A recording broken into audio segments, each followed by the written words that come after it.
The wind hunted like a pack animal across the high plain. It scraped the skin. It bit the eyes. It filled the mouth with knives of cold. Snow moved sideways, not down, a white river in the air. The land had no edges, only noise and teeth. Clara Gant leaned into it and lost her footing anyway. The sled line burned her palm. The mule bawled. Ice rang off the iron shoes. "Easy," she said, but her voice was a thin thing. The blizzard took most of it. A shape rose out of the swirl. Not a tree, not a rock. A man on a dun horse, buffalo robe thrown back, hair tied in a rawhide thong, face steady against the sting. He raised his hand, palm open, not a threat. Behind him rode a small boy, wrapped tight in a striped blanket, eyes black and watchful. "Don't come closer," Clara warned. She tried to lift the rifle from the sled. Her mittens stuck to the steel. The man stopped where the drift began. "Fire," he said in English, voice even. "You will not walk far in this." The mule jerked. The sled skidded. The rope snapped across Clara's wrist. Pain flared. She stumbled. Heel punched through crust into a hidden hole. Her knee wrenched. That was the first cliff, the body's edge giving way. She looked past the man and boy, into the white. A hard glitter cut the storm. Metal. Far behind, 3 riders were pushing through, heads down, coats tied shut, rifles slung. Human intent had a shape, even in snow. The second cliff, men with law papers and a grudge and no mercy when prices fell. The boy eased his pony near enough to speak without shouting. He had a sling of dried meat across his shoulder. He slid a strip free and held it out, small hand bare to the air. "For you," he said. The man did not stop him. The boy's breath smoked. His eyes did not blink. Clara stared at the meat as if it were a live thing. She had not kept food down since yesterday. She did not want their help. She also did not want to die within sight of her mule. She took it. It was tough. It was salvation. It tasted like old smoke and a past she did not own. "Name?" the man asked. "Clara," she said. "Clara Gant." The man nodded once. "I am Tovi, Numunu," he added. Not as brag, just as fact. People call that Comanche. He pointed with his chin toward the only shape that did not move, a shallow cut in the earth where a cottonwood had fallen years ago. "Out of the wind. I have fire there." Clara's eyes tracked back to the glitter behind them. The riders were closer. One coat flapped open. A brand mark showed dark on a saddlebag. She knew that mark. She wished she did not. The third cliff came quiet, as a thought. This would not end as folks in town told it. Later, when we reach the canyon's winter ring, you will learn why Tovi never speaks his brother's real name, and why a certain hoof brand is not what it seems. Tell me where you're watching from. Stay with me. The fire will show a truth the ledger tried to burn away. The day before, the wind had teeth, but not hunger. Clara had stood in a freight yard in Mobiti, hands wrapped around a warm tin mug. Steam carried the smell of beans and lard. She watched a man in a black beaver hat scratch at a ledger with a steel nib, his jaw working a plug of tobacco. Ezra Pell owned notes on freight teams, mules, and the dreams of men who thought winter would blink first. He had a clerk who smiled without lips. "You signed," Pell said, voice calm as a church. He turned the ledger so the page faced her. The line with her name lay neat as a fence rail. The sum beside it had grown like a child fed on cream. He tapped a column with one nail. "You've missed 2 deliveries. Snow, I understand, but interest does not." "I broke no delivery," Clara said. She felt words crowd her mouth. She chewed them down and tried again. "I brought flour to Fort Bascom last week. Ask. The captain's mark is on my chit." Pell tilted his head. "No such chit here." He smiled slow. "Bring evidence by spring thaw, or give me the mare and that red mule as collateral today. She's branded wrong anyhow. Belongs to Cole's outfit." He pointed with the same clean nail at the mare's left hip, where a U with a slash sat iron dark under winter hair. Clara's neck warmed. Cole sold her to me clear.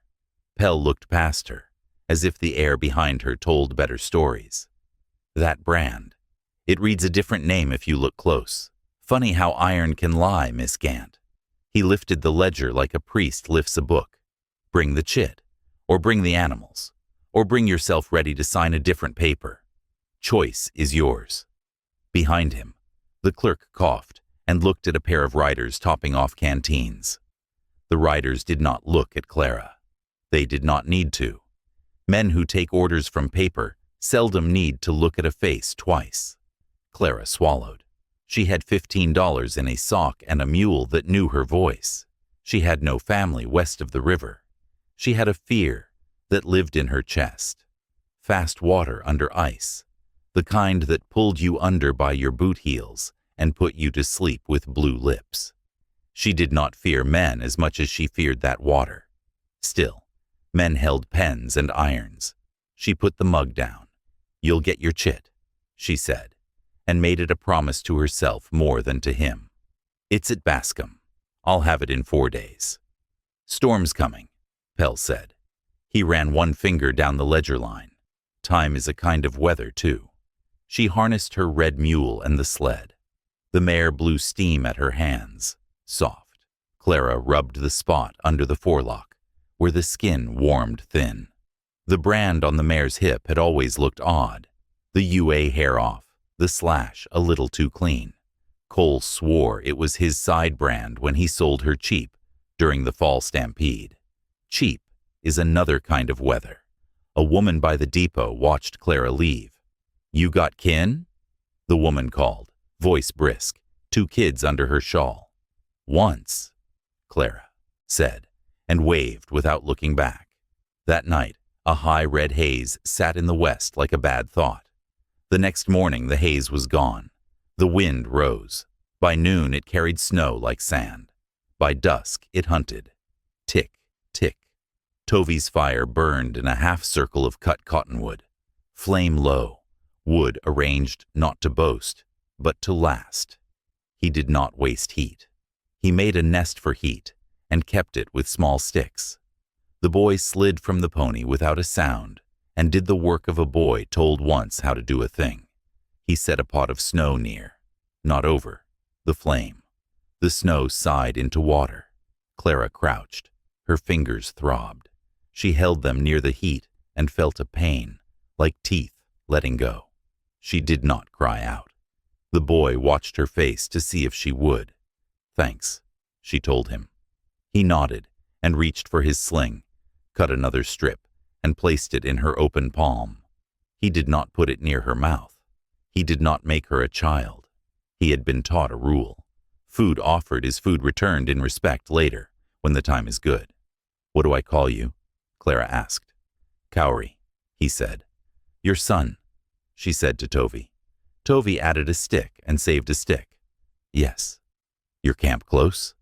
"Close enough," he said. "Not for you in this." He glanced at the storm, where the white twined in ropes the wind had thrown. "We wait for the bite to soften. Then we move."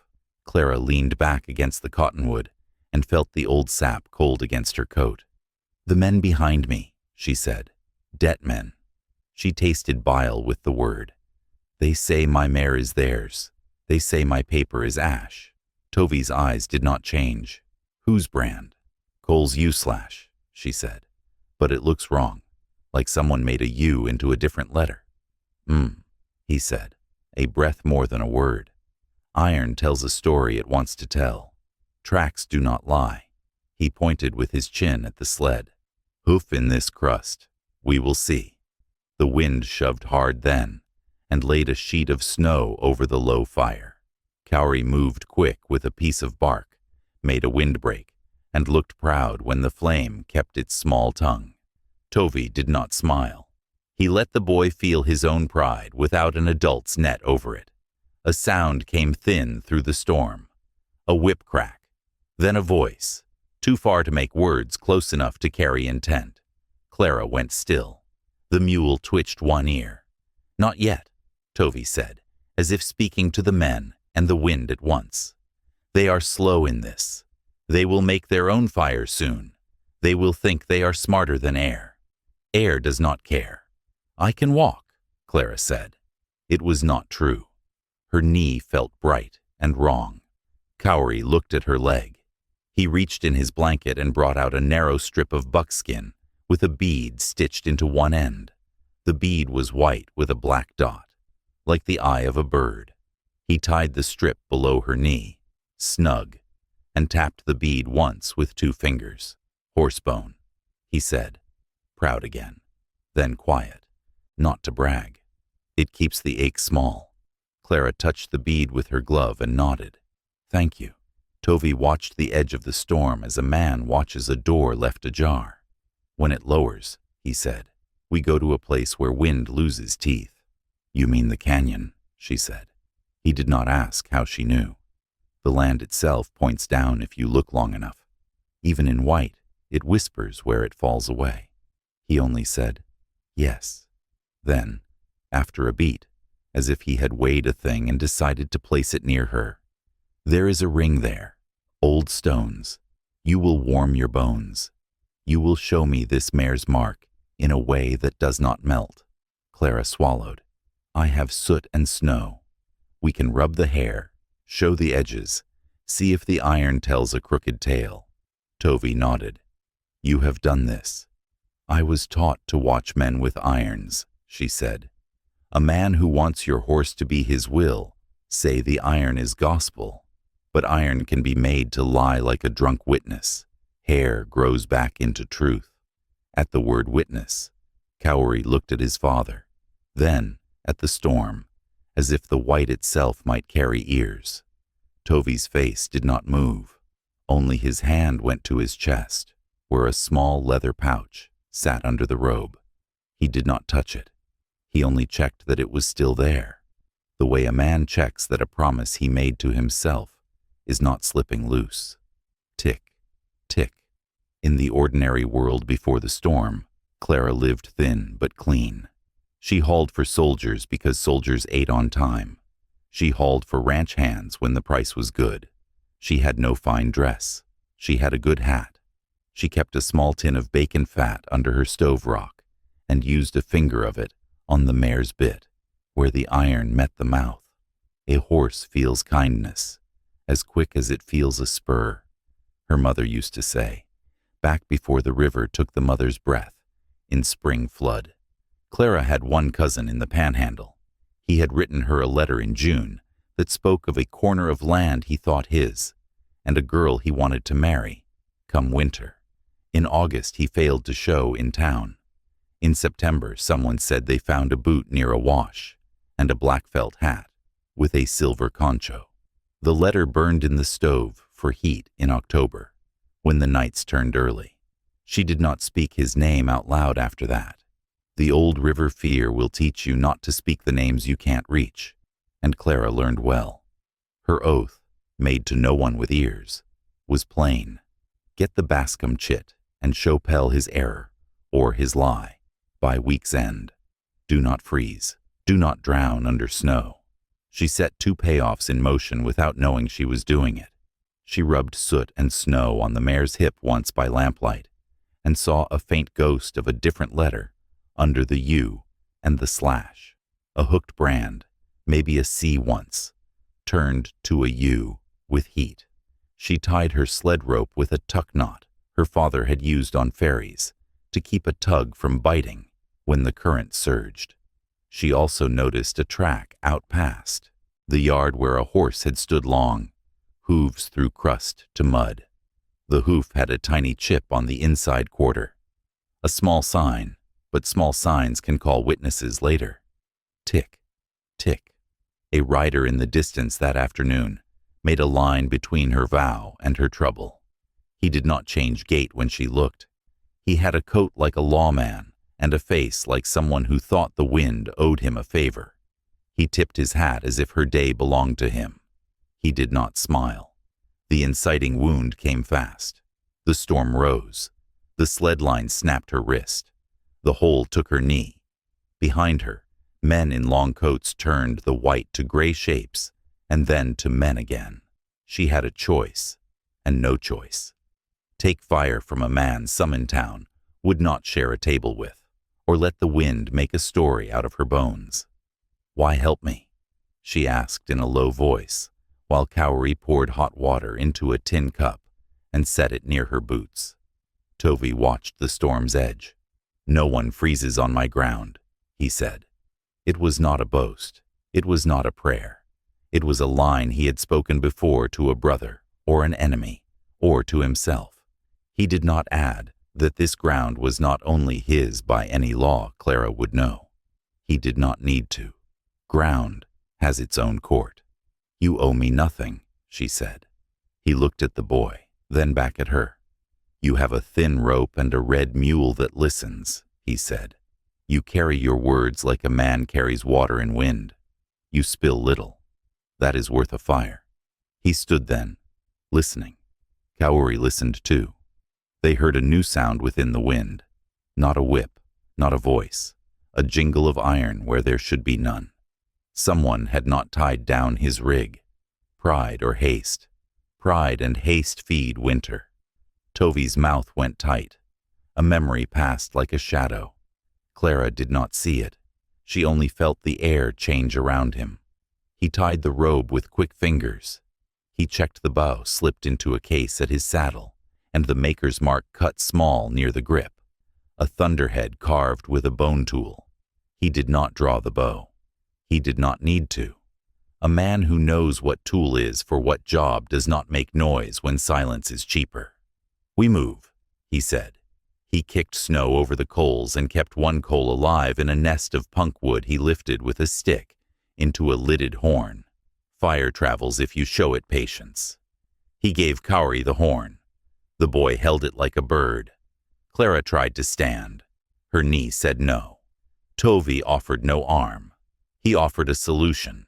He loosened the sled's lash, retied it in a way that changed the pull on the knee, and moved the weight forward so the mule would take most of it. "You drive," he told Corey. "Slow. Stay in my track. Listen to the crust. It tells you where it will give." Corey nodded. He put the line over his shoulder and clicked his tongue. The mule listened. The beast liked the boy's small surety. Animals trust quiet things. Clara set her jaw and walked beside the sled, one hand on it, one on the mule's flank. The wind tore and eased and tore again. They moved in the troughs of it like fish in a current. Tovi threaded them across a sweep of plain toward a seam in the white where the land fell away. Behind, the men made their own fire. They yelled, laughed too loud at some joke that needed laughter to stay alive. They did not see what the wind had done to their path. They would. The canyon took them into its ribs with a groan of stone under ice. The wind lost some teeth there. It still bit, but not to bone. Cottonwoods crouched low and made sound like cloth, torn slow. In the lee of one cutbank, Tovi led them to a ring of flat stones, blackened by years of winter fires. He set the horned coal in the middle, laid willow sticks like a small house around it, and blew once with his mouth open and his breath steady. Flame grew as if it had been waiting for him. "Sit," he told Clara. She did. He took the mare by the halter and brought her into the circle of heat slowly so the skin under her winter hair would not sweat, then freeze. He rubbed soot and snow on the brand, blew, rubbed again, let the slush show the iron's old path. Clara watched the ghost rise from under the U-slash. There. A crescent, the hook of a C. Someone had turned a C into a U with heat and pressed a slash to confuse a tired eye. Cowrie saw it too. He sucked a breath. "It is not right," he said. "No," Clara agreed. "It's not." A raven croaked above them and dropped a shell of ice from a limb. It shattered at the edge of the ring. Cowrie flinched. Tovi did not. "Raven says talk will fall," he said, half to himself, half to the bird. Clara frowned. "What does that mean?" "It means we must choose words soon that will not fall apart. He took a little ash in his palm, rubbed it between finger and thumb, and let it fall, watching how the flakes drifted. "Pell's men," he said, still looking at the ash. "They carry a paper. They think it is stronger than tracks. They will not look at this brand until someone else looks first. We need eyes. They will not strike. Captain at Bascom," Clara said. "He'll read the brand. He has to. To get there, we cross open ground," Tovey said, "with men who do not love the way you breathe close behind, and something else." He looked into the fire then, but not like a man who thinks flames tell stories. He looked like a man who remembered a face there. "My brother," he said. He did not give a name. "He rides with them." Clara looked up quick. "Your brother rides with a debt buyer." "He made his own debts," Tovey said, voice even. "He traded a thing that was not his to trade. Then he used new friends to shut the door he opened. He thinks that will keep the wind out. It will not." Corey stared into the fire, jaw tight. He did not say the brother's name either. He had been taught a rule. When someone breaks the circle, you do not carry their name into camp, where children sleep, until the elders say so. The story keeps the lesson. The name gets no glory. "What did he trade?" Clara asked. Tovey lifted his eyes. "A horse, a root, a word. All are horses if you ride them wrong. You will know when we reach the old cottonwood mouth." He pointed down canyon to a place where the walls pinched and a fallen tree lay like a giant jaw, roots torn and showing earth older than men. "There is blood in that wood from last winter. It belongs to something that still walks." Clara felt the hair rise under her hat. "Is this where we stop?" "This is where we pass without waking old stories," he said. His mouth quirked, then went flat again. "And where I tell you why I do not speak my brother's real name." "Why tell me?" she asked. "Because the men behind you think you ride alone," he said. "They think they own your fear. I would like to lend you a different kind of fear, one that looks forward, not back." He stood. "Eat. Then we move before they figure how to hate the wind better." Clara ate. Fat and smoke warmed her mouth and spread steady into her limbs. Corey poured water into the snow to make a little channel away from the fire. He did not leave tracks where he should not. He had been taught a rule. Small mess now, big trouble later. Tovey stepped beyond the ring to piss. His breath made a cloud. He looked at the track beyond the cottonwood. The snow held a record of everything. A coyote had trotted along the wall. A jackrabbit had crossed and skidded where the crust broke. A horse had stood and stamped. A chipped inside quarter again. The same horse from Clara's yard. He tasted that sign like a taste of iron on the tongue. Microtension sat in the dark where the canyon narrowed. A thin sound came that was not wind. Metal on stone. The men had moved again. Pride and haste had paid for fuel. They crossed the cottonwood mouth with no talk. Tovey walked first. Corey led the mule, and Clara kept the mare's shoulder to her hip. The snow thickened there, and then fell away into a thin skin over ice. The ice sang when their weight slid a hair. Someone had died here last year. The stain was old and black under the ice, not visible until you wanted it to be. A low whistle cut the air. Not a bird.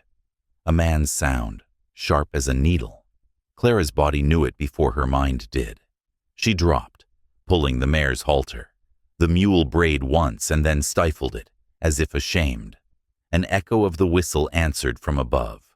"Ridge," Tovey said, voice flat. He did not look up. He looked at the ground, reading the crust's story. He laid 2 fingers on Corey's shoulder, pressed once. Wait. A rifle cracked. Stones spat chips into the snow. That was the first shot.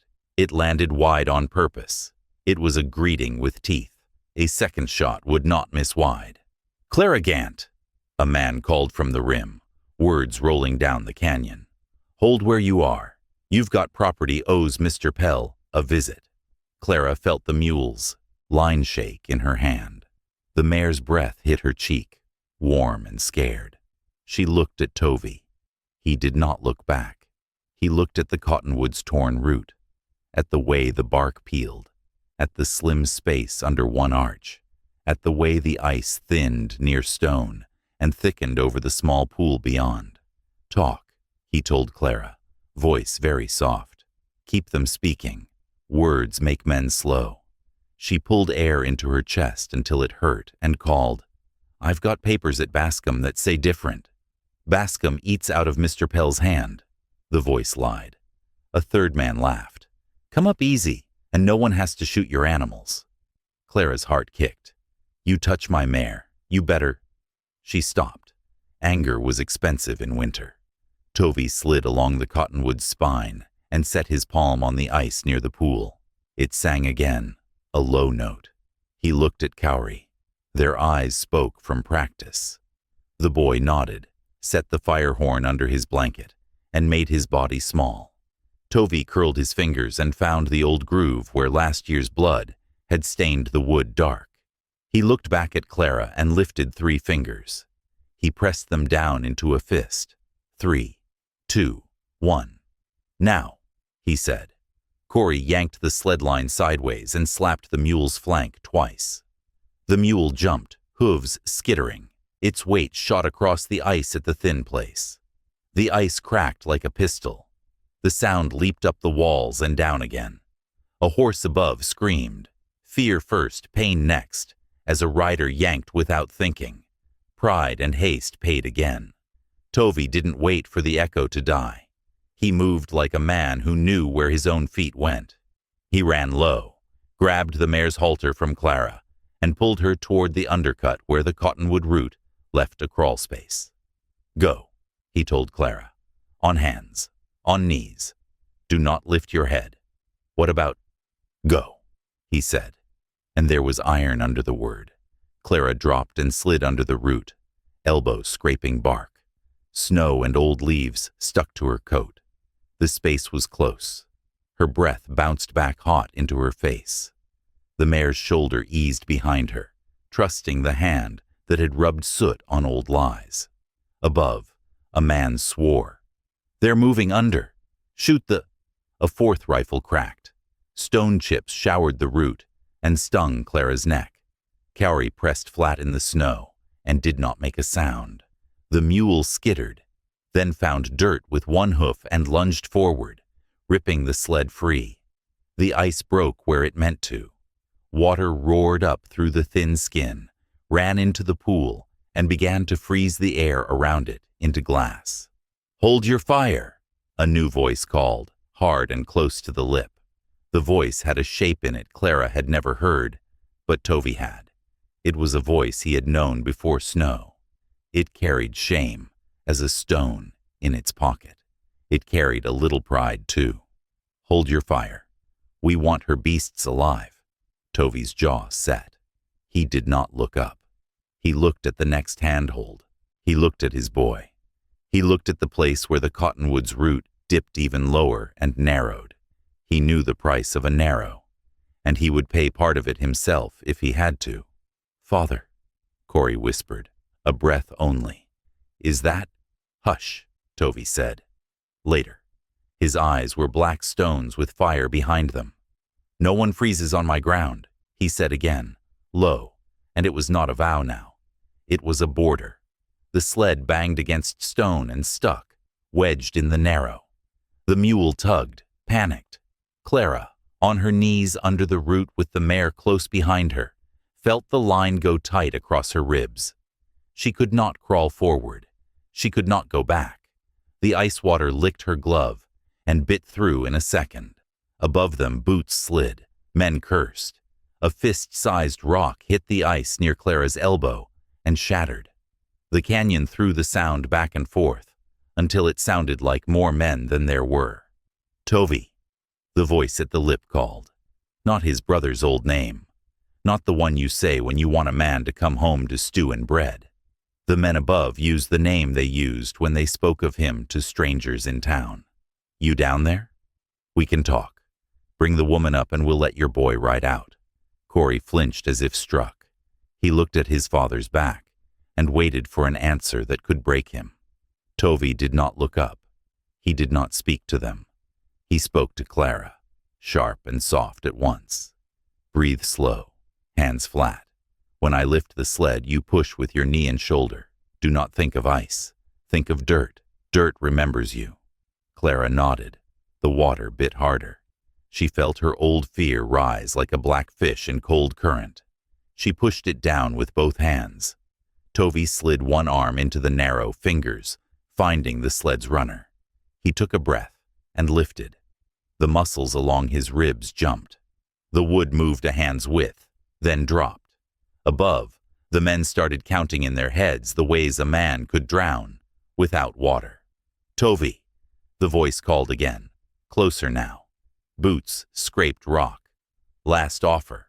The wind came back into the canyon like a beast that had found the trail again. It shoved at the men above and threw grit into their eyes. Corey's hair whipped his cheek. The mule squealed low and tore a mouthful of cold air. Tovi, Clara said through her teeth. Lift. She put her shoulder under the sled's edge and waited for the count she could not hear, but felt coming in his breath. He lifted. She shoved. The runner slid a finger's width, then two. It caught again on a notch in the stone. A shadow leaned over the rim, hat brim, coat, rifle barrel. The barrel swung down. The mouth of it looked as big as a well. Tovi, Corey whispered. This time there was fear in the breath he could not hide. Tovi, the voice above said for the third time, almost soft, almost the old name under the snow. Brother. The sled dropped back into the notch. The water climbed 1 inch. The barrel hung like a small dark mouth over winter. It wanted a word to eat. Tovi, the voice said again, that almost soft, that had once meant stew and fire and the old mare's knicker at dusk. It had a new iron laid over it now. Don't make me shoot in front of the boy.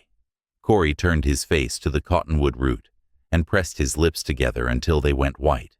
He did not speak. He did not cry. His breaths came in counts of 4, the way Tovi had taught him on long rides when fear needed something to carry. Tovi did not look up. He planted his shoulder against stone, found a deeper purchase on the runner, and grunted once. Now, he told Clara. She pushed. The runner squealed and rose the width of a finger, then the width of another. The sled slid through, kissed the notch, and then jumped free so quick the mule lurched and almost fell. Cold water lapped Clara's wrist, and then left it. She exhaled and did not know she had been holding breath until it burned as it left her. Move, Tovi ordered. They moved. Kaori led, the mule behind him, the sled rattling low. Clara flat as bark under the root, the mare coming last with blind faith in the hand on her halter. The rifle mouth followed them like a second sun. Hold your fire, the voice said again, not to be kind, but to keep value on the hoof. Boots slid. A man's shadow went long across the ice. We'll take them at the bend. The canyon pinched once more 30 yards downstream and then opened into a wider bowl with a rim that sloped to a game trail. If men came off the rim there, they could block a run. If men came wrong, the rim would give under crust, and they would learn winter's indifference the quick way. They slipped out from under the root and into the open. Wind grabbed their coats and shook them like old rugs. Kaori sprinted low toward a tongue of willows that crawled along the bank. Tovi kept the mare at his hip and never looked up. Clara wedged herself between the sled and the willow stems until they scraped her hat brim. A hat flashed above. A man leaned too far and skidded, cursed, caught himself with a palm flat on ice that did not care. Another man laughed, ugly with relief too big for his chest. The brother's voice did not laugh. Don't waste it, he snapped. We take them clean. Tovi looked at Corey. 2 fingers. The boy nodded, ducked into the willow, and was gone in a long boy's crouch. He reappeared 10 steps down, tugging a low branch that lay like a question mark over a drift. He shook it once. Snow dropped and made a new skin over an old hole. He left it. A man in a hurry would read new where it was old. Clara saw that and understood without talk. She shifted her weight, moved the sled along the old crust, and then turned it into the drift at a shallow angle that pretended to be a deep angle if you were above and wanted to believe. The mule, bless it, kept the line taut and eyes steady. They reached the eye bend. Tovey did not take the game trail. He dropped instead into a slot where summer water cut a narrow and winter had roofed it with crust. He bent, small as he could make a big man, and slid. The slot took them like a throat.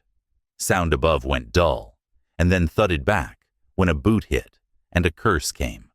The brother's voice came again at the rim. "Wait for my mark." No shot came. The men did not wait because they were good. They waited because winter makes cowards, and careful men look like cousins from a distance. The slot coughed them out into a shallow basin beyond the bend. Cottonwood charcoal marked old fires in a half-dozen rings. Some stones were new.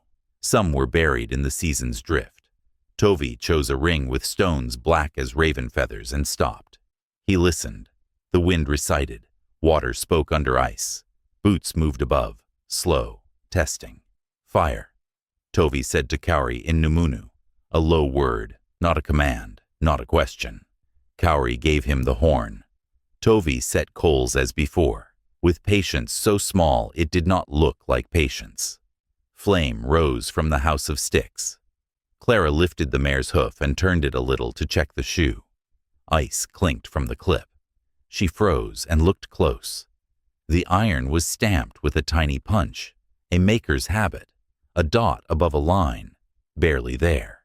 She had seen it once in Cole's lot on a set of new shoes that went on animals he wanted to keep track of at a glance.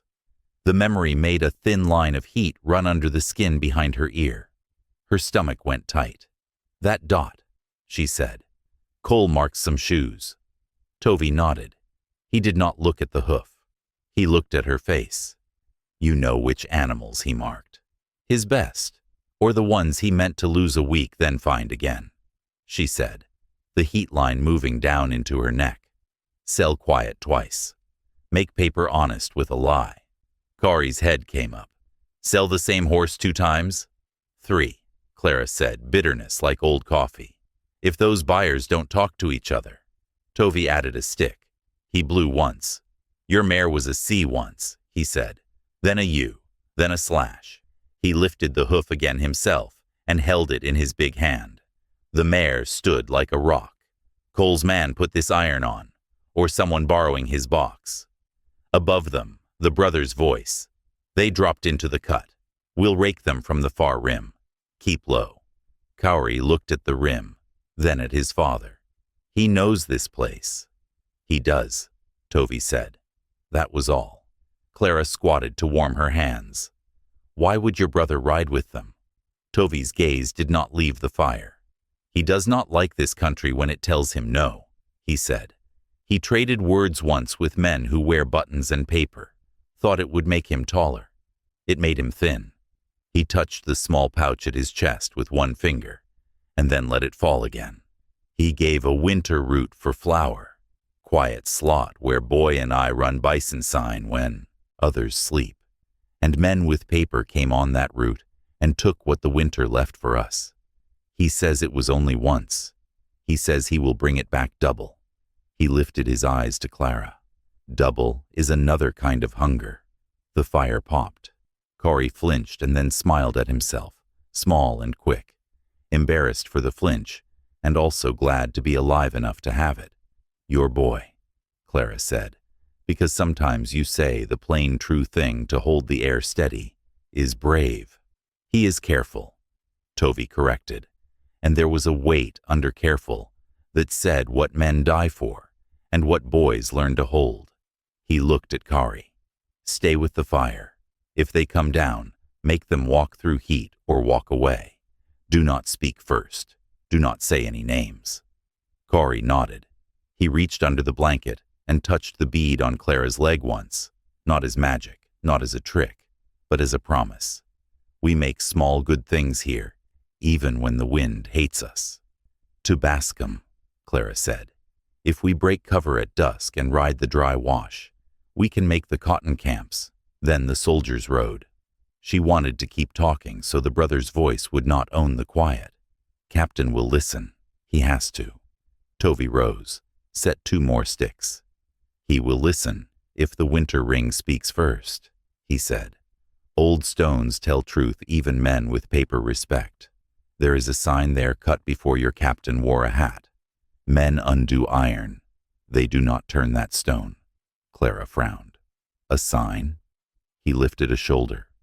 When a band takes a horse in trade, we do not cut iron like your men. We mark the hoof with a cut, in a place hair grows to cover by spring. He touched the mare's pastern above the hoof and showed her a place where hair grew a swirl wrong. That says, whose hands held the lead when the wind blew from the east and the moon sat bright as bone. You do not see it, if you do not know to look in winter light. At the ring, the light shows it right. Clara bent close. She saw it then, a whirl like a fingerprint in hair over skin, barely there. Her breath hung in front of her and spun away. You marked this mare? She asked, surprised and not. No, he said, but a cousin of my cousin's cousin did. The kin chain was not boast. It set place.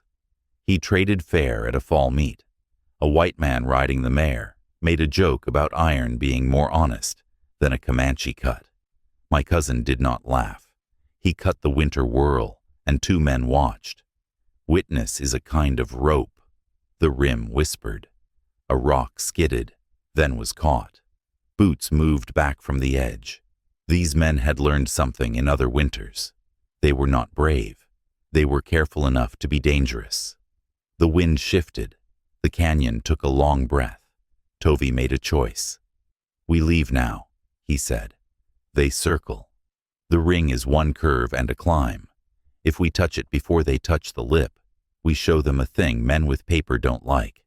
Then we go to Bascom with stone in our pocket. Corey doused the fire with snow, quick, efficient.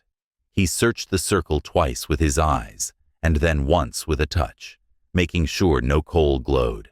He had been taught, leave no heat when you borrow shelter. They moved again. Tovey in front, Corey with the mule, Clara with the mare. The cut narrowed, then leaned, then pinched into a staircase of stone no man had made, but men had used since the first winter. They climbed. Air burned their lungs. Clara's knee sparked, then dulled. The bead's pressure a steady small friend. Halfway up, a voice from the rim sent words like pebbles. There, down there, there. A different voice cut him. Don't crowd. The lips rotten. Clara looked at Tovey's back and felt the thin cord that stretched from his spine to the boy's fingers. She felt the stronger cord that ran from him to the man with her mare's price on his tongue. The cords made a net or a noose, depending on who pulled when. The winter ring showed itself the way a truth shows when someone says a wrong thing in a room. Everything goes quiet for 1 second and faces turn. Flat stones sat in a circle where a fold of cliff broke the wind. They were black at the top and red-brown at the sides, where heat had licked maple and cottonwood, and men, once in a different war. Someone had scratched marks in the top of the flattest stone, with a knife or a nail, many winters back. The marks were not letters from Clara's school. They were cleaner. They looked like tracks made on purpose. Tovey stepped into the ring, put his palm on the marked stone, and spoke 4 words in his language. He did not say them like a spell. He said them like a man asking to borrow a thing he had returned before. Cowrie dropped to 1 knee and put the fire horn on the ground, not to make flame, but because some things you carry like a bird, you set down before you speak to old places. He set it just outside the ring's shadow. He knew not to put it inside unless asked. Clara led the mare 2 steps into the ring and stopped at Tovey's gesture. He lifted the mare's foreleg with a gentleness that made the animal blow and lower her head. He rubbed the pastern with snow. He turned the leg so winter light from the break in the cliff fell across the hair. The whirl flared white for an instant, the swirl grabbing the light and throwing it back. Corey breathed a sound that might have been a small laugh if they were in a house, a small prayer if they had been taught such. Clara only stared. Boots scuffed above, stopped. A man leaned. The brother's voice reached into the ring and came away small. "What are you doing down there?" "Showing a story to Stone," Tovey said. His mouth barely moved. He did not look up. Clara did. "This mare was traded fair at the fall meet," she called, voice flat, not begging. "Cut on the pastern says so. 2 witnesses saw it. Iron lied after." "Who saw it?" the first voice demanded, eager, as if names were rabbits he could put in a bag. Tovey did not answer. He kept the mare's leg steady and let the light do its work. Corey edged to the ring's rim and looked up with the eyes of a boy who had been told his father's brother had not died. Not truly, just changed coat. He saw a shape he knew and did not. The coat had town buttons now. The hair was shorter. The face was thinner. The mouth was the same. "Maruawe," Kaori said before he could bite it back. "Hello," but not enough like the old hello to be safe on this lip. The man above flinched as if struck by the memory of that sound. His mouth softened a fraction, and then hardened twice as much. He dragged the brim low. "Back from the edge," he snapped to the men behind him. "We go around and take them clean. Paper'll want to see." The men swore as cold crept into their boots and pride into their shoulders. They backed away from the crumbly edge and began to circle toward the game trail. Tovey set the mare's hoof down with a pat. He stood and found Clara's eyes. "You saw," he said. "I saw," she answered. "It's enough for any fair man." He nodded once. "Then we go to a man who thinks he is fair and remind him how to be." They moved out of the ring and into the cut that climbed like a long staircase. They did not look back. The ring kept its shadow. The cotton camps were a scatter of canvas and brush shelters around a bluff where a river in summer would once have run, left shining stones that now sat dry and crusted with white salt. A woman with a blue shawl wrapped tight over her head stepped out from a shelter, a baby under one arm, and looked at them with eyes that could count and weigh and decide in one blink. "Storm bit you," she said to Clara. "You got the look." "Bit and chewed," Clara said, and the talk felt good in her mouth. The woman's eyes slid to Tovey and Kaori, and then back to Clara. She did not change her face. "You bring the storm behind too." "We'll pass fast," Clara said. The woman lifted her chin at the mule. "Leave 1 stick of wood. You pass faster." Corey untied a stick without being told and set it by the woman's shelter. He did not come too close. He did not look into the shelter to make a story about what he had no right to see. The woman's mouth softened at the boy's precise courtesy. "Good," she said. "Water there," she added, pointing with her lips at a hole cut into ice with steam, like the breath of a sleeping animal. "Don't leave it open." "Thanks," Clara said. "Don't thank me," the woman answered. "Thank the one who cut it first this morning, and my boy who keeps it round so the edges don't slice." She looked at Kaori. "You know that trick." Kaori nodded. "Round keeps kindness in. Sharp keeps fingers out," the woman corrected with a thin smile, and Corey ducked his head, smiling too. They watered the animals, cut feed for the mule, let the mare nose, into the sled hay, once, and not twice. Tovey flexed his hand where a tendon had burned, lifting the sled, and pretended it did not ache. Clara pretended her knee was merely a tight knot that would loosen if she talked to it in the right voice. They did not linger. The camps held eyes that would look out for men with paper only so long as those men did not ask for names.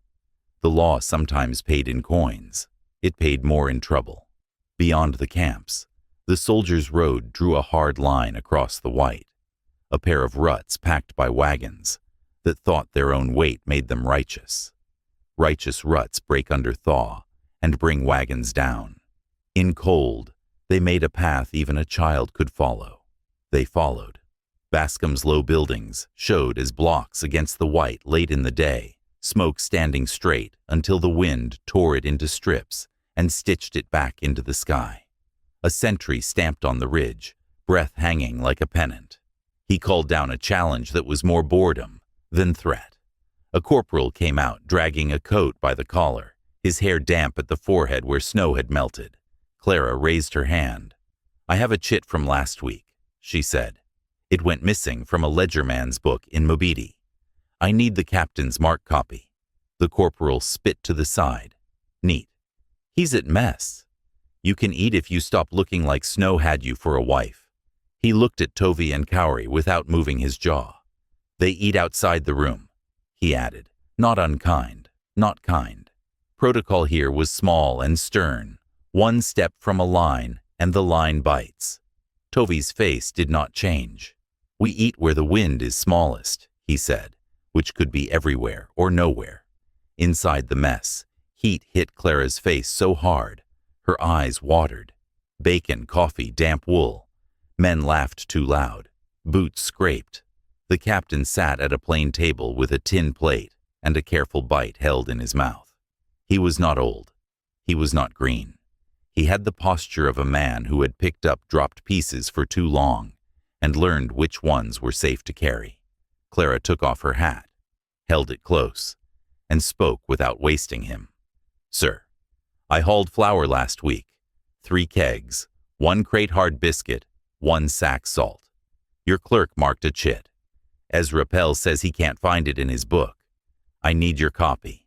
The captain dabbed his lip with a thumb and set the bacon down. He looked at her, then at the door past her, where a boy stood with a blanket over his shoulders, and a man stood without, both silhouettes blue against the light. He took a breath that smelled like coffee that had boiled too many times, and nodded to his clerk. "Fetch the box." The clerk brought out a tin chest the size of a bread pan, with a lock like a stubborn uncle. The captain used a key on a string. He rifled with slow fingers that knew where to look. He pulled a dog-eared slip. He read. He set it down. He rubbed his jaw with his thumb. "Clara Gant," he read, voice low. 3 kegs flour, 1 crate biscuit, 1 sack salt, signed by Corporal Hanks. He looked up at Hanks, who stood at the stove with his hands out to the heat. Hanks lifted his shoulders and said, "She brought it. I ate it." Men laughed. The captain's mouth did not. He turned the chit and looked at the back where someone had scrawled in pencil a mark, "U" with a slash. He tapped it with a nail. "You put this here?" he asked Hanks. "I like to remember who brought feed when the cook cries," Hanks said. He did not look at Clara. He did not look at the captain. He looked at his hands. The captain nodded once. "I'll write you a copy," he said to Clara. "You can show Mr. Pell's men that we eat when you say we can." He looked at the door again. "Those with you trouble or help." "Their help," Clara said, and made it a weight she placed on his table. "They have an eye for track, and for brands that lie." The captain's eyes sharpened like a knife that has found a little oil. "You bring me a brand lie, I'll rub it on a man's nose until he can smell it a year." He cut his bacon. "Where?" "On my mare's hip," Clara said. "At your ring out back under the cottonwood where winter light tells truth." It was not a real ring like the canyon's stones. It was a patch of hard ground, near a log, where soldiers smoked and flipped cartridges in their hands and swore their swearing and told their small lies. But the captain understood the thing she meant. He put his fork down and stood. He picked up his coat and put his hat on without looking, and the hat sat right as if it had been born there. They went out. Men scraped benches. Boot heels thudded. The cold jumped them all for a second. Then it settled into their coats like a familiar dog that would bite if you kicked it. Tovey led the mare into the patch of light, where smoke made the winter air thick and soft. He did not step into the soldier's place like he owned it. He did not hang back as if he had to ask. He kept the right distance. He lifted the mare's leg and turned it until the small whirl caught a blade of sun sliding under cloud. The hair flashed and went flat. The captain did not move. He looked as if someone had held a lantern inside his skull and lit up rooms he had not used in a long time. "That," he said, not a question. Clara steadied her breath. "She was a C," she said, "and a cut like that says traded fair. Cole turned her into a U with a slash and sold her twice. And Pell's men try to walk you off your beasts on a storm day." His voice made the cold look harmless for a blink. It wasn't. Nothing was. "Hanks." "Sir?" "Go fetch me Mr. Pell's men if they're near town. And if they're not, fetch me 2 troopers who think they're good at reading paper and tell them to pretend." Hanks grinned and moved like he had not moved in a week. The captain squatted. He did not reach for the mare. He pointed at the hare.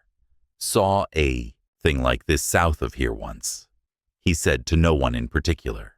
Numunu marking to say trade clean. Saw a white hand rub soot on iron to make an old brand look young too. He looked up at Tovey then, meeting him on level ground, with a nod. "You give a man whose boots have been wet when yours were dry." "Maruawe." He tried, and made the vowels wrong but the respect right. Tovey inclined his head. "You watch the ground," he said.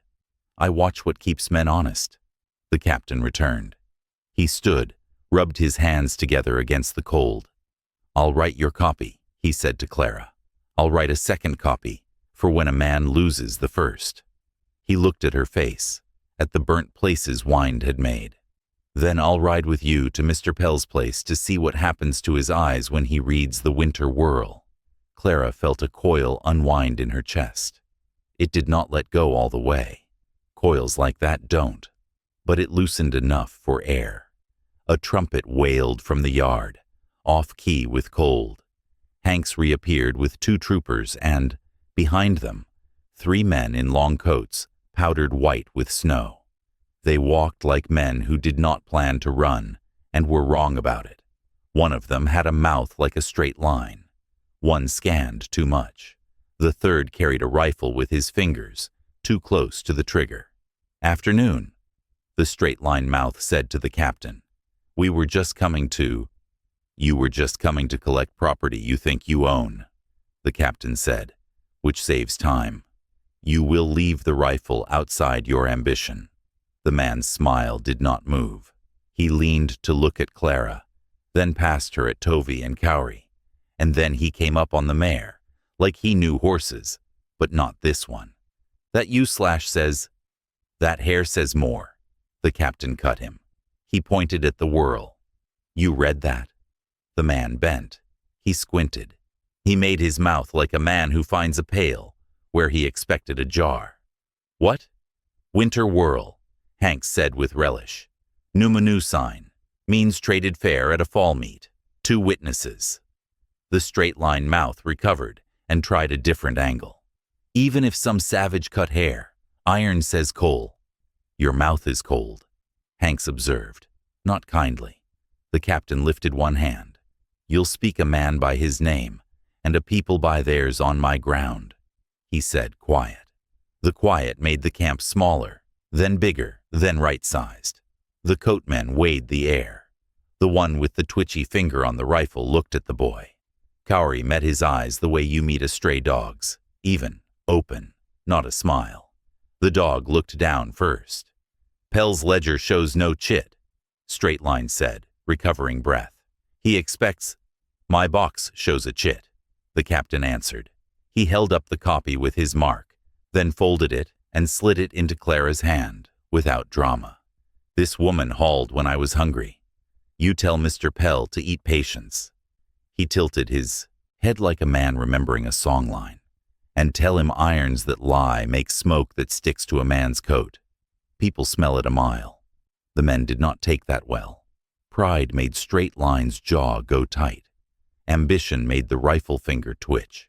The third man, older, slower, eyes like someone who had once been cut and had learned to walk around blades, put his hand out small and sideways. "We'll carry the note back," he said, voice plain. "We won't trouble the beasts today."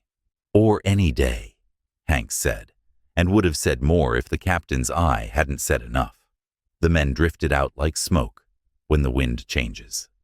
The captain watched them go, not to make sure, but to see which one looked back.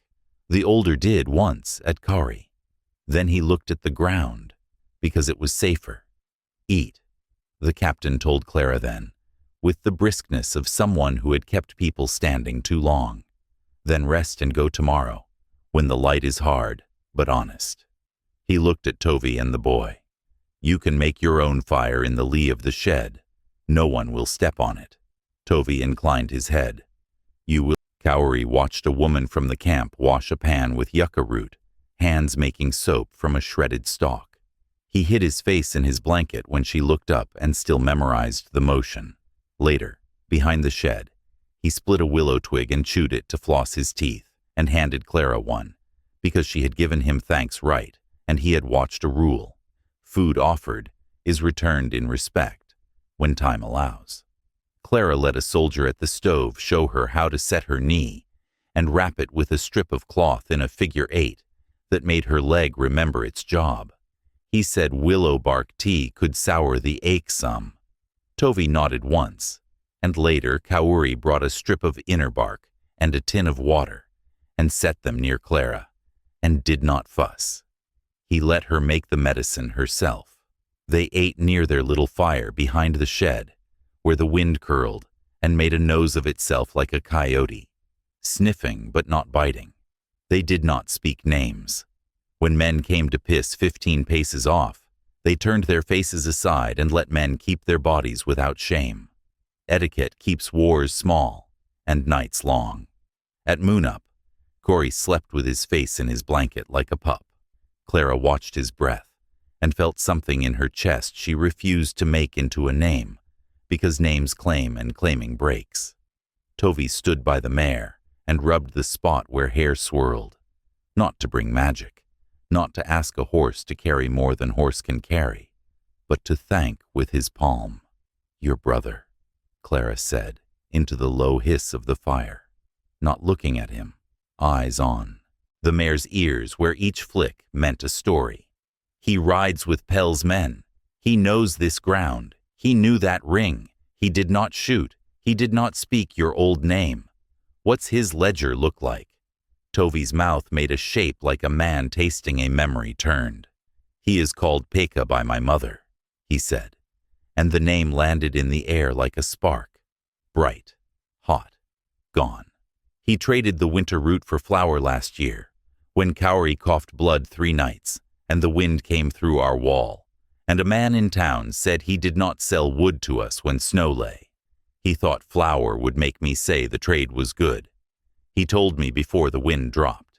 He said he was sorry, but he would be taller soon. He said tall men feed camps." "Did Kaori live because of the flour?" Clara asked, plain. Tovi's eyes went softer and then iron. "No. He lived because old woman Nai made him tea with rabbit brush and told him stories about a coyote who liked to walk backwards.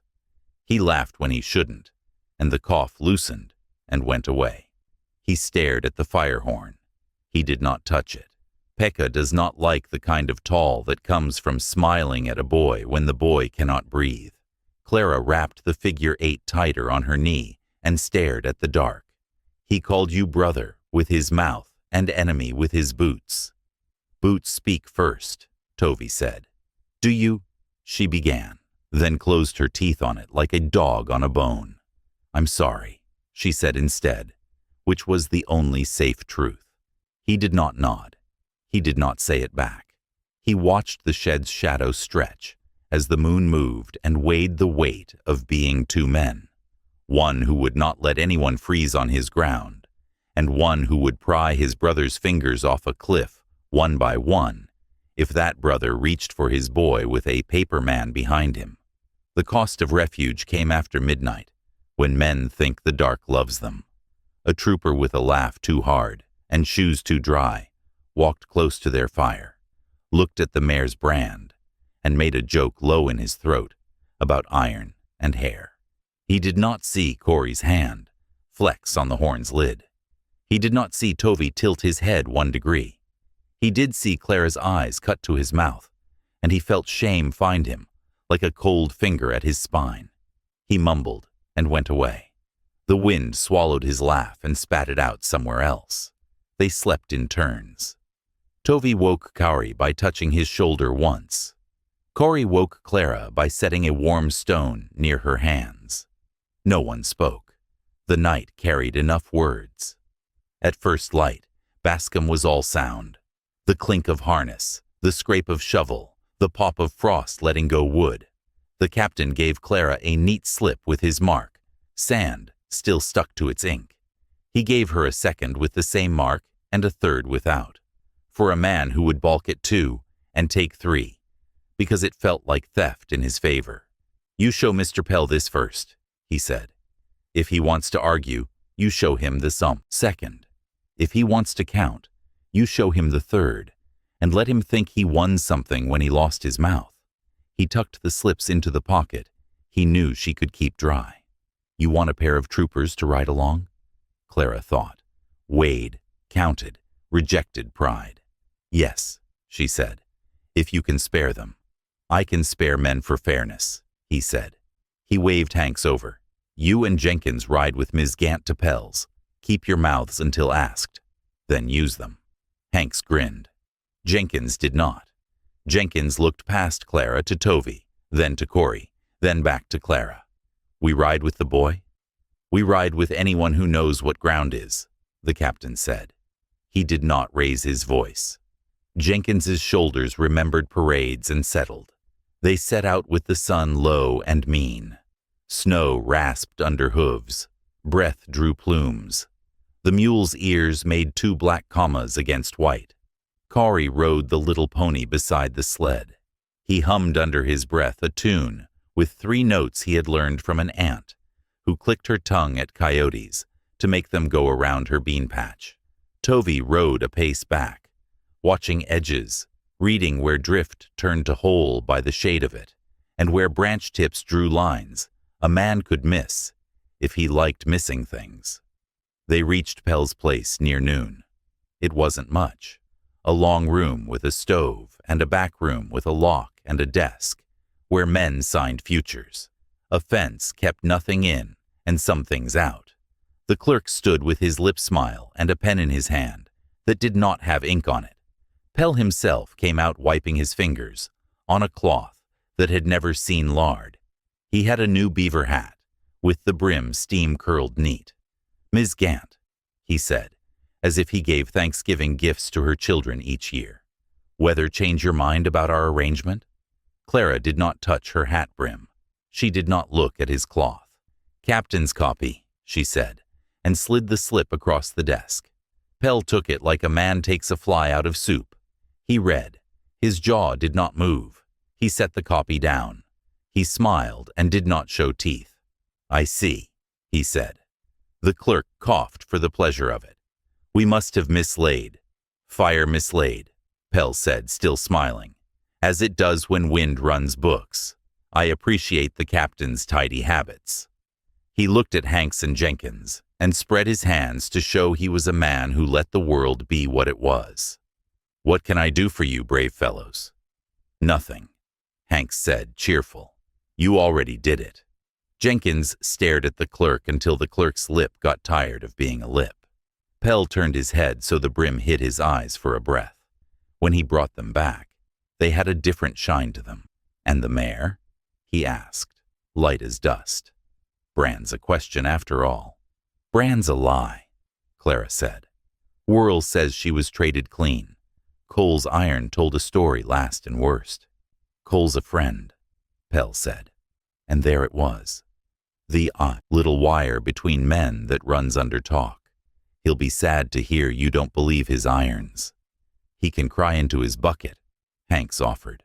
Pell folded the chit once, twice, set it down, slid it back to Clara, with 2 fingers as if it were warm.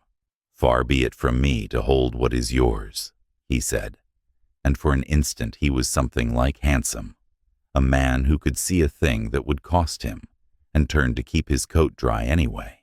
But a man in my position must protect interests. You understand? If a whirl you say is a whirl says what you say, then I expect the man who pressed iron to do a bit of explaining. Tovey said nothing. He did not need to. Pell's words already walked toward the man with irons. "Cole's cutting south to his winter lot," Jenkins said, surprising himself by speaking. "Tracks were at the river 2 days. Pell shrugged and made that look like grace. "You are welcome to follow your nose, gents." He lifted his hands as if washed. "I run the store. I run a fair book. I collect what paper says belongs here. I do not, however, chase irons across the territory." His eyes slid to Kari. They found the boy's eyes and sat there a second too long. Then they went to Tovey's face and skittered off as if his eyes were ice. "You keep interesting company," he said to Clara, casual. "I keep the kind that make fires in storms," she returned. "Try it." He smiled again, smaller. "Oh, I plan to," he said. When they turned to go, the clerk made a sound like a man clicking a dog to heel. Hanks looked at him, and the sound died. Outside, wind took the smell of ink and paper and turned it into something like iron. Clara stepped into it and felt better, because at least iron remembered to be honest to the tongue. They rode away with the mule stepping high to keep snow off his belly, and the mare flicking her tail at drifts like flies. Tovey did not look back at Pell's place. Cowrie did once. He saw the clerk lean out to watch them, like a man watches a team to see which horse will stumble. Cowrie stuck out his tongue in a piece of childishness he would not repeat when he was a man. It made his belly warm, and then he felt bad for the warmth. He pulled his blanket up and stared at the line of the red mule's back and made a vow he would tell no one. He would not let his father stand alone when a man with a new beaver hat stood behind a man with iron. By afternoon, the clouds had pressed down again, and the light went flat. The road south toward Cole's winter lot left the soldiers' ruts and angled across open ground that lay like a table no one had scratched. Tracks cut that table. 3 riders, then 4, then just 1, with a chipped inside quarter on the left fore. The chipped one went ahead, then waited, then went again. "One horse is proud," Cowrie said. "Or eager," Tovey said. "Or frightened." He rode out of the rut to feel the snow with his horse's legs. He came back with a small nod. "Crust holds. Under is a thin sleep, not a death." They followed the chipped track. Hanks whistled under his breath until the wind took the tune. Jenkins rode with his shoulders high and his eyes low. Clara counted her breaths and kept her knee long and the figure 8 firm. The mare's ears told her when the wind changed and when a story changed. Ears forward, ears back, ears sideways. She listened. Near dusk, the chipped track turned into a draw where brush made little fists out of the snow, and a rabbit had written a book and then closed it. The draw opened into a flat. In the middle of that flat stood a low corral made of cottonwood poles and rope and hope. A fire burned in a barrel. Men stood around it with their hands thrown close. One horse inside the corral rolled and got up and shook hard enough. The rope creaked. Cole stood with his back to the barrel, soaking heat like a blessing. He had a jaw that made his hats sit different from other men's hats. He did not turn when they came up. He knew hooves when he heard them, and he made others speak first to measure them. "Evening," Hanks called, too cheerful. Cole half turned. His eyes hit the mare and moved away too fast. "I'm closed," he said. "Storm coming." "Storm's here," Jenkins said, and felt small satisfaction at making a sentence that could not be argued with by any paper. Clara slid down from the sled and kept her weight on the good leg. "Your U/iron lied on my mare," she said, Because truth said quick is better than truth wrapped. Cole's gaze made a circle. Clara, Hanks, Jenkins, Tovey, Corey. And then came back to Clara's face, like a man comes back to the river he knows is cold. "Show me," he said, still not admitting the river existed. They showed him. Winter light in the flat licked the whirl, and it flared. Cole watched it. Something moved under his eye. He had the look of a man who realizes he will have to fire a hired hand for stealing, and then hire him again in spring because he knows how to set a saddle without asking. He did not look at his irons. He looked at a man behind the barrel who stared at the flame like it would write him a different past. "That your work, Noel?" Cole asked without turning his head. Noel flinched as if cold jumped inside his coat. He was the older man from Pell's yard, the one who had looked back at the boy. He looked down now. "Pell said make it clean," he muttered. "Said he had paper. Said anyone who argued would be out in a storm, and I—" He cut himself off. He swallowed. "I needed a day's warmth." Cole closed his eyes for 1 second. When he opened them, they were no new kind. He nodded once. "I told him the sea looked like a U if you drink and squint," he said. "He told me to squint for money." He spit into the snow, and the spit froze a skin quick. "I'm a fool." "You're a liar," Jenkins said, tester short. "And cold," Hanks added, "because nothing gets better if a man doesn't know all his troubles." "What else did you iron that day?" Cole looked at the mare, as if she owed him an apology for living. Then he shrugged the coat up on his shoulders. "A bay, 2 sorrels, and a mule with a split ear," he said. His mouth flattened. "Pell will say paper. He will say the hair is a trick. He will ask where the witnesses sleep." Clara stepped closer to the barrel and let the heat take the ache out of her hands for a blink. "We have a captain's mark," she said. "We have a winter ring. We have you talking now. It will be enough for men who want it to be." Cole's eyes cut to Tovey. His lip did a thing that was not quite contempt and not quite respect. "You taught her that ring trick?" he asked. "Old men taught me," Tovey said. "I taught air." Above them, the sky did a thing that meant hurry. The wind dropped for 1 breath and then came back from a different world, heavier, carrying sand mixed in the snow like grit in flour. Dust storm riding a blizzard's back. The worst kind. The kind that sands the eyes and freezes the tears it makes. "We move," Cole said, not arguing with that sky. "Corral will go if the wind takes the north fence. Help me lay the top rails down so it doesn't twist." They moved. Hanks and Jenkins threw their shoulders against wood. Corey ran rope like a boy who had watched men tie boats in wind. Tovey climbed the corner post and dropped the line down to Clara so she didn't have to reach with the bad knee. Cole worked like a man who knows he is being watched by justice and the weather at the same time. In the work, words found places to land. Cole said the quiet part now that the wind had its own voice. "Pell and your brother made a deal," he said to Tovey, face turned into rope. "Paperman promised winter roots and quiet irons. Brother promised nothing, then gave everything. He thought papermen would set him above the ground he was born on.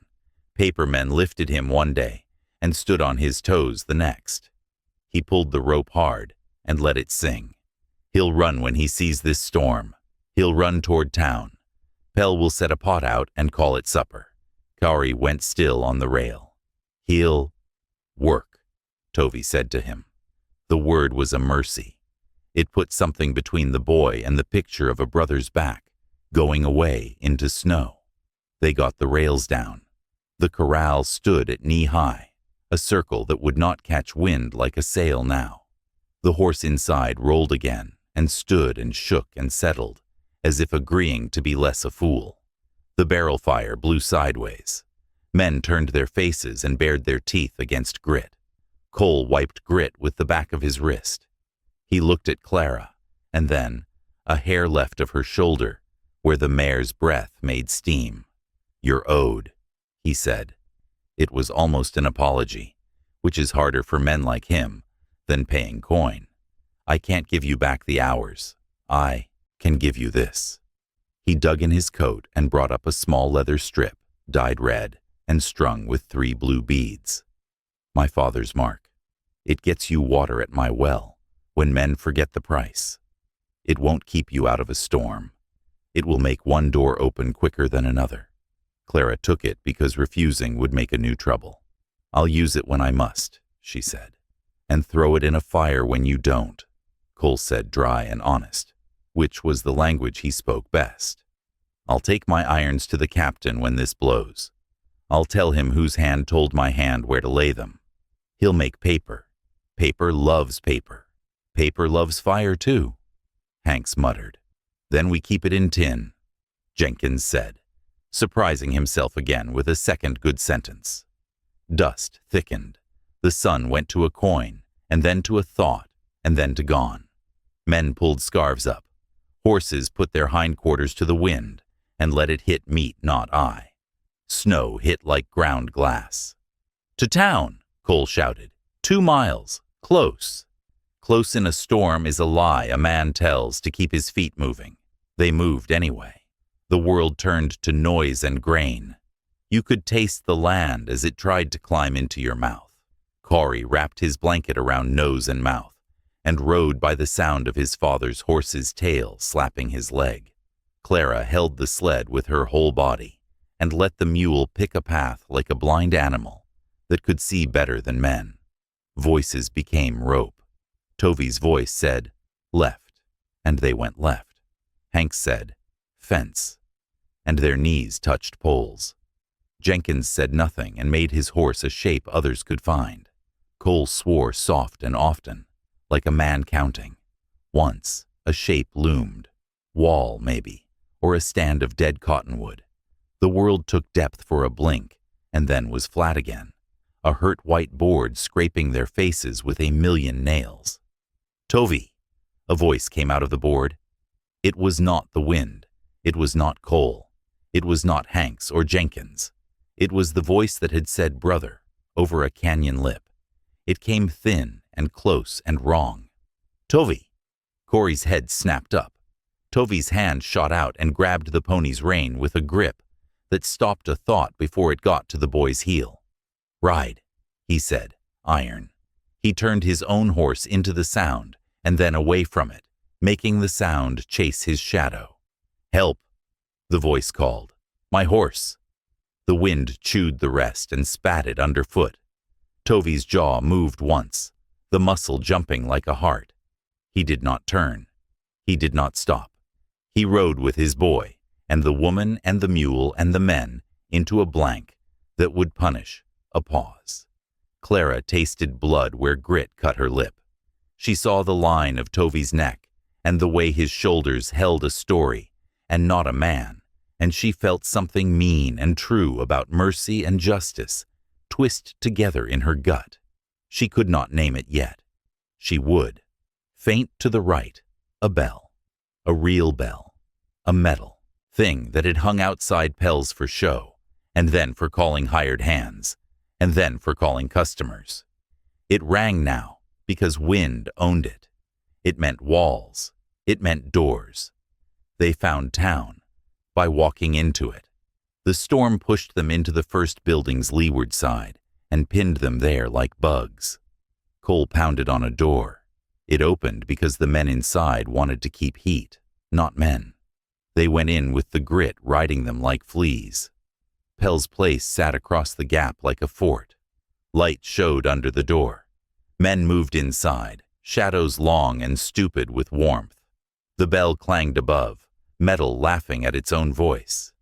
Hank slung his scarf down and barked a laugh that made his eyes water.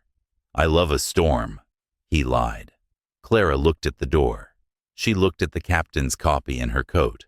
She looked at the mare's ears, and the boy's hands, and the man's jaw. Let's end it, she said, because sometimes the end must be invited, or it will go bother someone else. They crossed to Pell's door with the storm biting their backs like a dog that wants attention. It will regret. Hanks pushed in without knocking, because the captain's name sat on his collar and right under his tongue, and he liked seasons when he could use it. Heat hit them like a hand. Noise tried to follow and failed. The men inside went quiet one by one as they saw the mule's red face through the glass, the figure-8 wrap on the woman's knee, the boy's eyes above the blanket, the Numunu man's coat thrown back from his chest as if he were not afraid of paper or cold. Pell stood behind the desk. He did not reach for a pen. He reached for his smile. It broke a tooth and sat wrong. "Friends," he said, and the room said nothing back. Cole walked to the stove and held his hands over it like a man receiving a sacrament. He did not speak. He let the room see him. Noel, behind him, took off his hat and held it like it was a baby, and he didn't know where to put it. Hanks planted his boots wide. Jenkins stood a hair behind and to the side and looked at the floorboards, because floorboards tell true if you let them. Kauri slunk to the stove's far side and pretended to be interested in a coffee tin with a label that had a bird on it. Toby stood where he could see the door and the back room and the window at once. Clara took her hat off and set it brim up on the desk, so the snow left on it would melt and run into Pell's ledgers if gravity remembered its lessons. "Mr. Pell," Hanks said, sounding like a man tasting something sour and trying to guess the spice. "You got a brand story to hear." Pell's eyes flicked to the window and back. "Do I?" he asked, with a softness that meant knives. "I have a storm to listen to." Tovey said under his breath, and the one syllable held a week of weather and a year of hunger. Clara slid the captain's copy across the desk. Pell did not pick it up. She held it there a second, then let it go. Lay on the blotter like a dead fish. "The captain says this is his mark," she said, easy, "and that I hauled when the mess was hungry. And your iron says my mare was a C before it turned into your friend's U," Hanks added, because he liked a list. Cole turned and showed Pell his face. "I'll be taking my share of the blame," he said, calm like snow. "And you'll be taking yours. I laid irons when a man told me to. I saw what I saw today, and I'll see the captain tomorrow with it. You'll see him with me, or he'll see you with a rope behind him." The room grew a second smaller. Pell's clerk swallowed and tried to become a coat. Noel looked at the floorboards and saw a knot he had never looked at before. The man with the twitchy finger from earlier put both hands flat on his thighs and kept them there, white-knuckled. Pell did not move for 3 heartbeats. Then he smiled, and it was the kind of smile that gets carved on headstones when a man paid for the carving himself. He reached down, slow, very slow, slid a drawer, very smooth, and brought up a sheet of paper with a fold as neat as a sermon. He held it like a priest holds a host. "Here's a paper," he said. "You can carry it to your kind captain. It says I loaned Mr. Cole a sum, and he paid it by delivering stock on which the brand was—" He paused, eyes flicking to Tovey, as if a word might strike him like lightning. "Ambiguous." He put the paper down. "It also says a man of some repute provided rude assistance during inclement weather in exchange for flour." He smiled at Tovey now. "Sweet. We help one another out here. That's the rule." Kauri made a sound in his throat like a man slipping on ice. He swallowed it. He did not spit it across the room. His hands went under his blanket and became fists. Tovey did not blink. "Name the man," Jenkins said, dead quiet.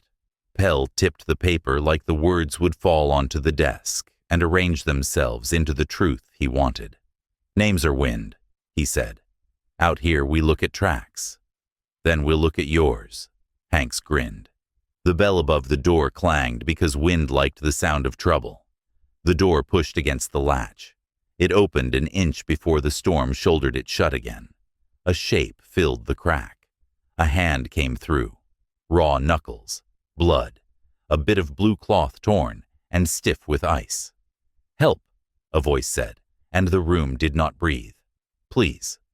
The voice was the one the storm had carried out in the flat, thin, wrong, with a thread of the old name inside it like a winter worm in a green apple. Cowrie moved without thinking. He stepped toward the door and would have reached it if Tovy's hand had not hooked a strip of his blanket with 2 fingers and pulled him back 3 inches. 3 inches is the difference between winter and spring sometimes. The boy gasped and looked up, betrayal and love renting him like a corral rail in wind. Pell's eyes went alive. He looked at Tovy and saw a price. He looked at the door and saw a coin. He looked at Clara and saw a ledger that would balance if he pushed the right line. He smiled very small. "Open it," he said, soft as sin. "Let's see who the wind brought back." Hanks reached. Jenkins put his hand on Hanks's wrist because someone needed to do the slow thing in the room. Cole stepped to the side where he could see and not be seen first. Noel set his hat on the stove and then snatched it off with a muffled curse. Tovy did not move. His face was the face a man has when he watches the rope at the edge of a ferry slip from a post, and the ferry start to drift, and the river under it say the word it has been saying since the first thaw: choice. The door banged and opened 3 inches again, then closed. Again. Again. The wind did its part. Jenkins took a breath like a soldier on a field when the order comes from a man he respects. He lifted the latch. He pulled. The door opened, and the storm came in with a sound like sand thrown at glass. A figure fell across the threshold and hit the floorboards hard. Snow blew sideways across his back. A rope cut a line in his coat where someone had grabbed him and then let go. He rolled onto his side, gagged, pushed spittle and grit out with his tongue, and blinked at the ceiling like he expected it to fall and save him. It was Pekka. It was the brother. It was the man who had said brother over stone. His mouth had a new crack on one side that winter had put there, and a scar on the other that men had.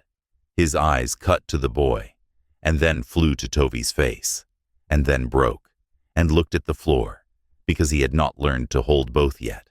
Love and shame. "Paperman," he rasped, reaching with a torn hand toward Pell without lifting his head.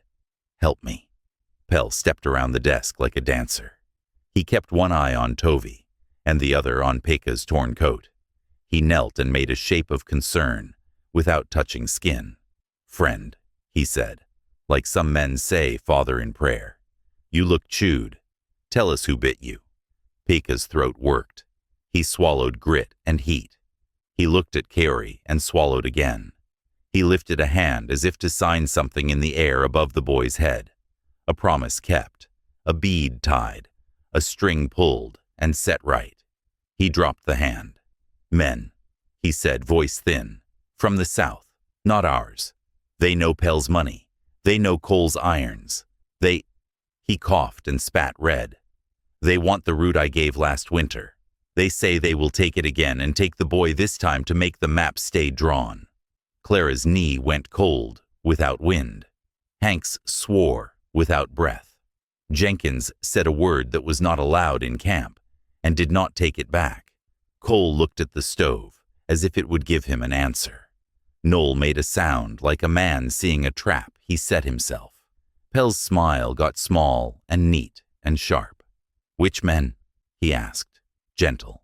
Pekka's eyes did not lift from the floor.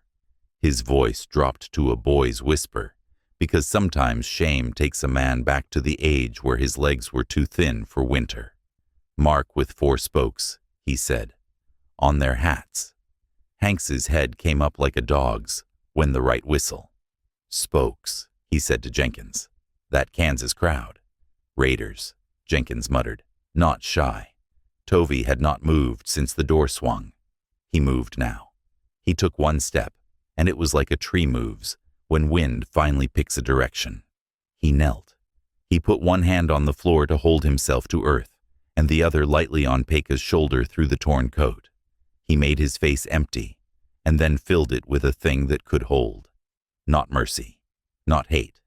A third thing men don't have enough words for. No one freezes on my ground, he said.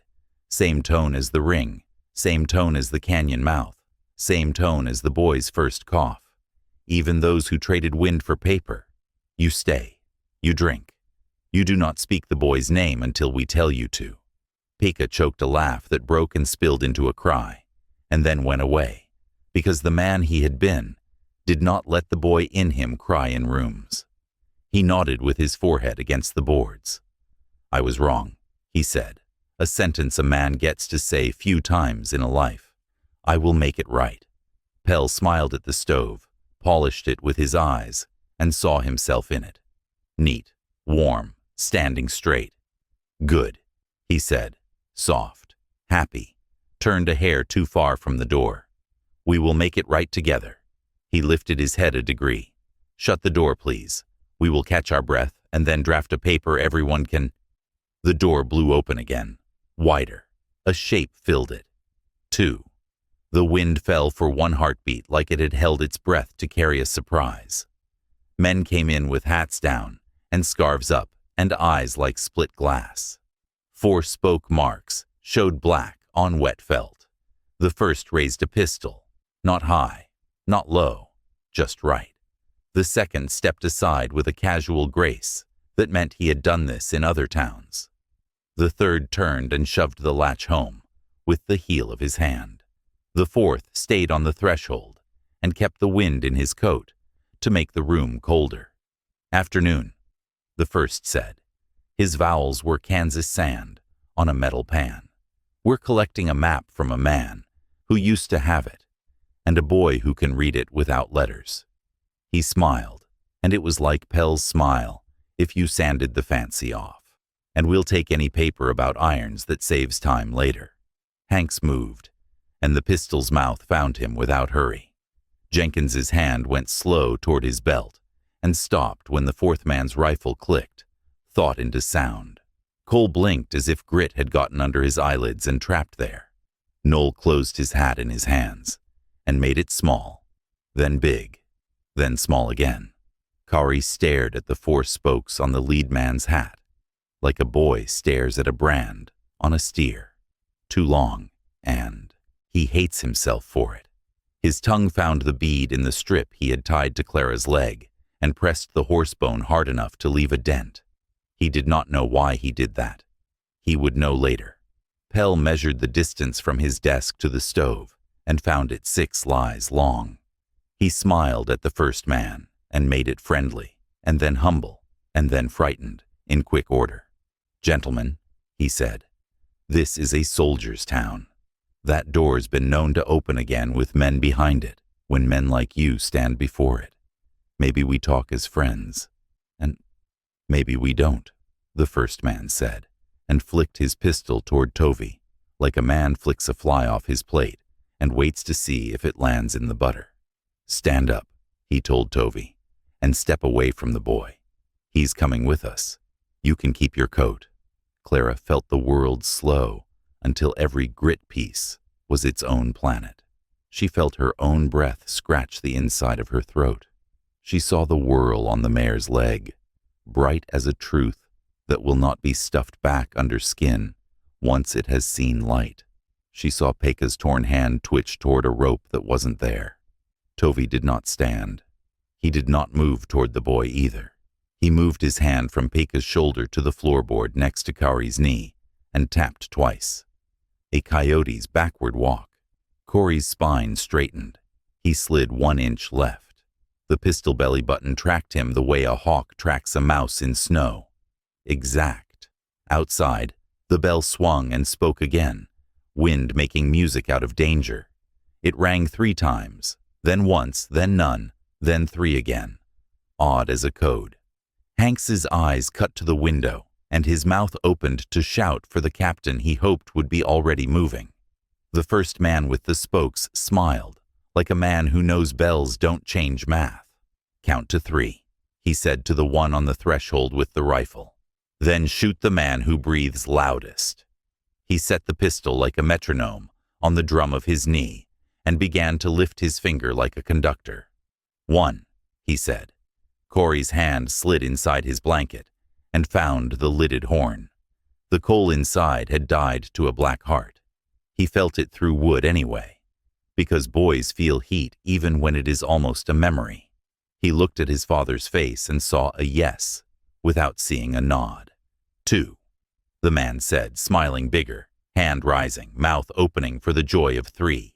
3, the man said, and his finger rose one last thin inch. Corey moved first, but not with hands, with breath. He opened the horn lid with his thumb under the blanket and blew. A small ember no bigger than a beetle woke red and ran a line across the punk like a foxtail in dusk. Smoke lifted, 1 thread, then 2. He did not throw it. He did not make a fire. He made a veil. Tovey slid his palm along the floorboard once. Tap, tap, the coyote's backward walk. Clara felt the meaning like a tug in a dream and shifted her weight so the sled rope on. Her coat creaked. Hanks laughed once, as if at some joke only he could hear. Jenkins blinked slow and let his shoulders fall that quarter-inch good men forget about until the shooting starts. Cole set his hand on the stove's iron ring, as if warming it. Noel turned his hat in his fingers until it made a rhythm. The ember's thin smoke curled up the leg of the desk. Pell's smile faltered because smoke is hard to sell. The pistol finger met air. Pika came off the floor like a man jerked by a rope under his ribs. He did not shout. He did not dive at the gun or the man. He slid across the boards into Cowrie, with a shoulder like a boy playing winter games, knocking the blanket and the horn low, and the boy behind Tovey's knee, in one practiced motion he had not practiced. The pistol coughed fire and noise. The bullet took wood where Corey's head had been, and went on into a ledger stacked under the desk. Paper sneezed confetti. In that breath of shock, Tovey moved. Not fast, not wild. He lifted the stove ring with 2 fingers as if to ask how warm it was, and shoved the iron door with his knuckles so it swung open and spat a sneeze of sparks into the room with more sound than flame. Men flinched, because eyes always blink at bright. Jenkins stepped into that blink and hit the second man's wrist low. Hanks went high on the third man's shoulder, with his whole weight like a sack, yelling without words, a sound that made other men's mouths open just to see what came out. Cole took 2 hard steps and put his body between the rifle and the boy. The room burst into motion like ice breaking all at once. The first man swore and fired again, and the shot chewed the desk's drawer. Pell dove behind the desk and then popped up again to watch, because men who live by paper cannot help watching when the world writes in noise. Noel did not run. He grabbed the poker from the ash bucket and shoved it at the fourth man's rifle barrel with a clumsy, brave motion that changed an angle by a finger's width. The rifle cracked and put a hole in the bell rope window, and the bell above them stuttered and then rang hard as the wind shoved its tongue. Cowrie rolled, horn trapped under his chest, ears full of thunder. Peka went over him like a hawk over a nest, silent, furious, all motion in muscle. He hit the first man low at the knee. The man stumbled. His pistol skipped and clanged off the stove ring and went somewhere under a chair with a cat skitter. "Boy," the fourth man barked, recovering the rifle. He swung muzzle back, eyes finding Cowrie through smoke and men. He would have had him, clean, if Tovey had been the kind of father who put vows above hands. He was not. He was both. Tovey took the next step men remember when they tell the story quiet later. He did not go at the rifle. He went at Pell's desk and shouldered it.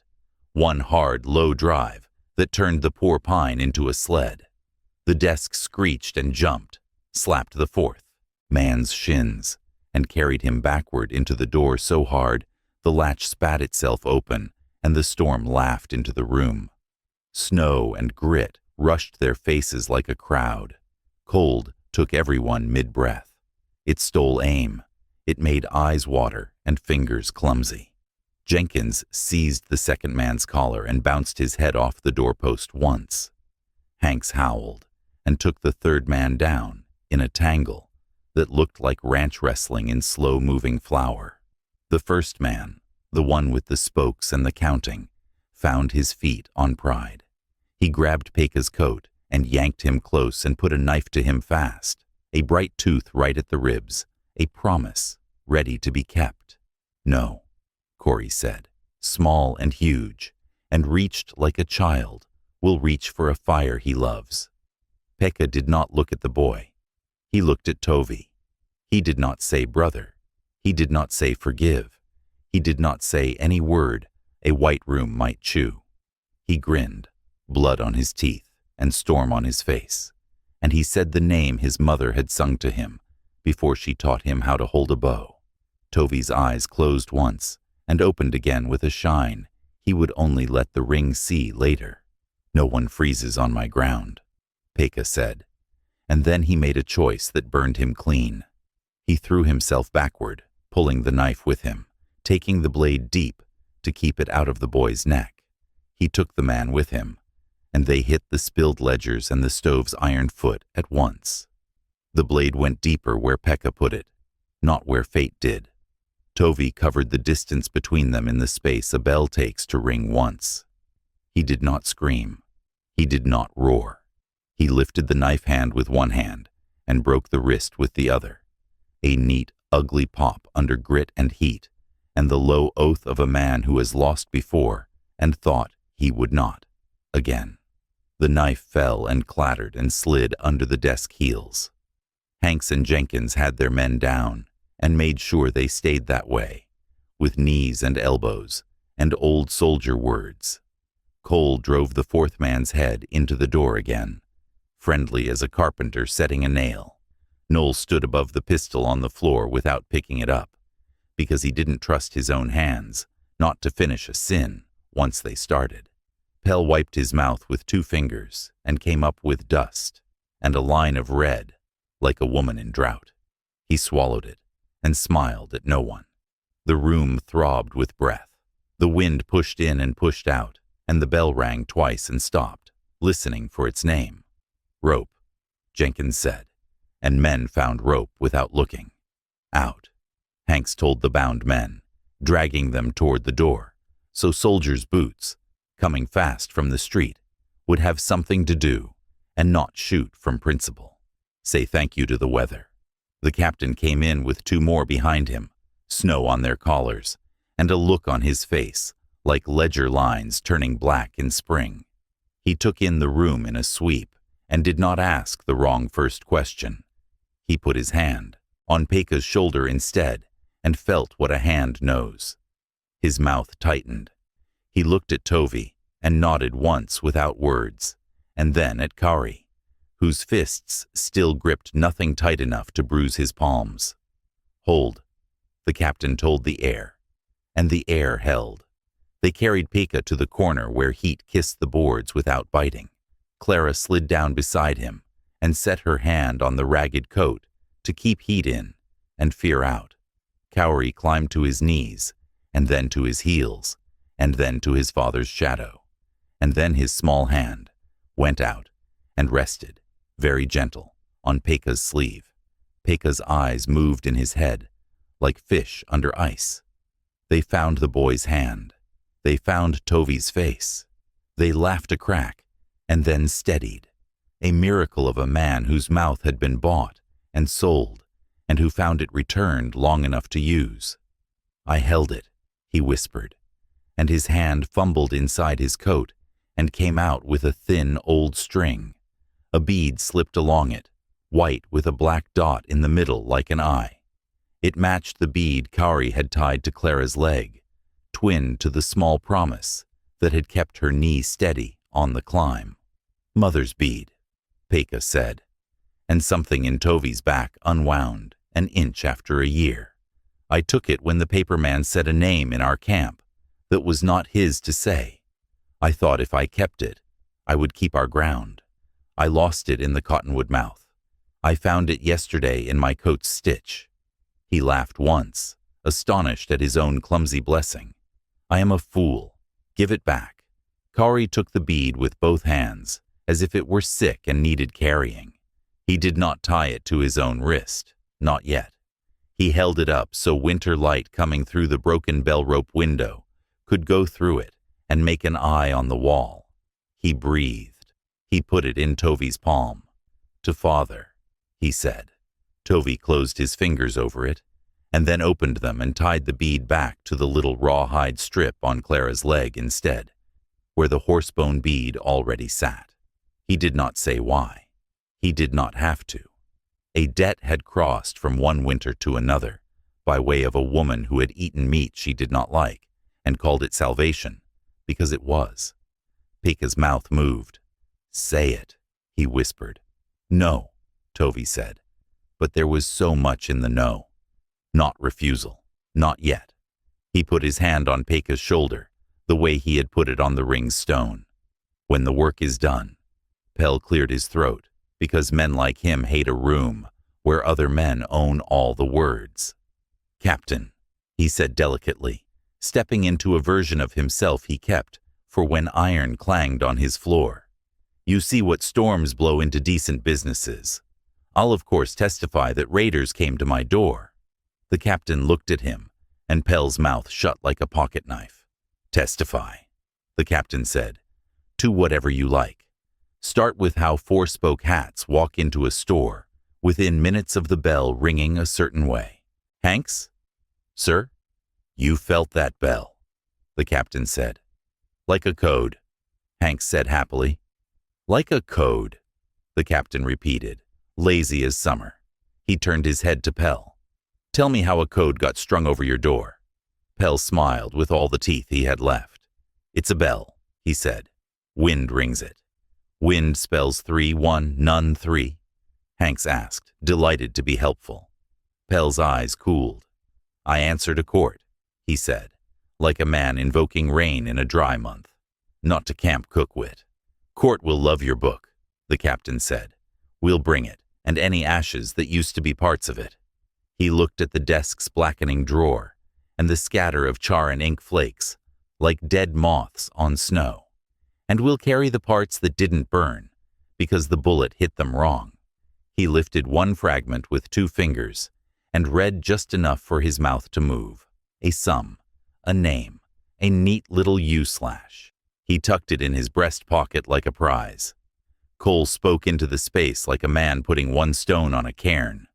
I'll say where I put irons when a man told me to. I'll say the hair lied different. You'll say who told you, Jenkins added, discovering he liked the burn of being useful. That too, Cole said, tired and true. The captain nodded once and turned to the bound raiders. You boys ride with Kansas spokemen? You ride in irons to my yard, he said. If you run into the wind so it takes your breath and saves us the powder.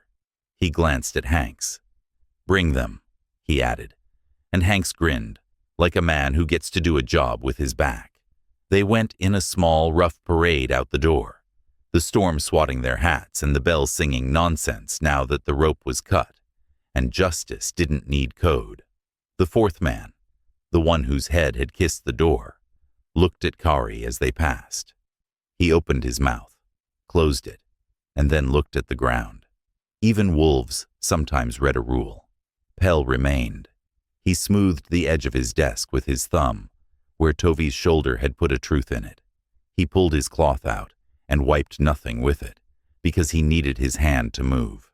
He lifted his eyes to Tovi with a look he had used on men with less winter than this man. You could have taken money for the root last year, and no one would have called you thief, he said. A man must feed his own. Tovi did not answer. Clara did. A man must feed his ground, she said, and surprised herself with how it sounded in the air. Or the ground spits him out when it feels like working. Pell barked a laugh and smoothed it into a cough. Poetry, he said. Weather, Cole corrected. The captain stepped back in, wind tearing at his coat, and a clean calm in his eyes that said a thing hard had been done, and other hard things would follow. He made it short. Mr. Pell, he said, I'm closing your door and its bell for now.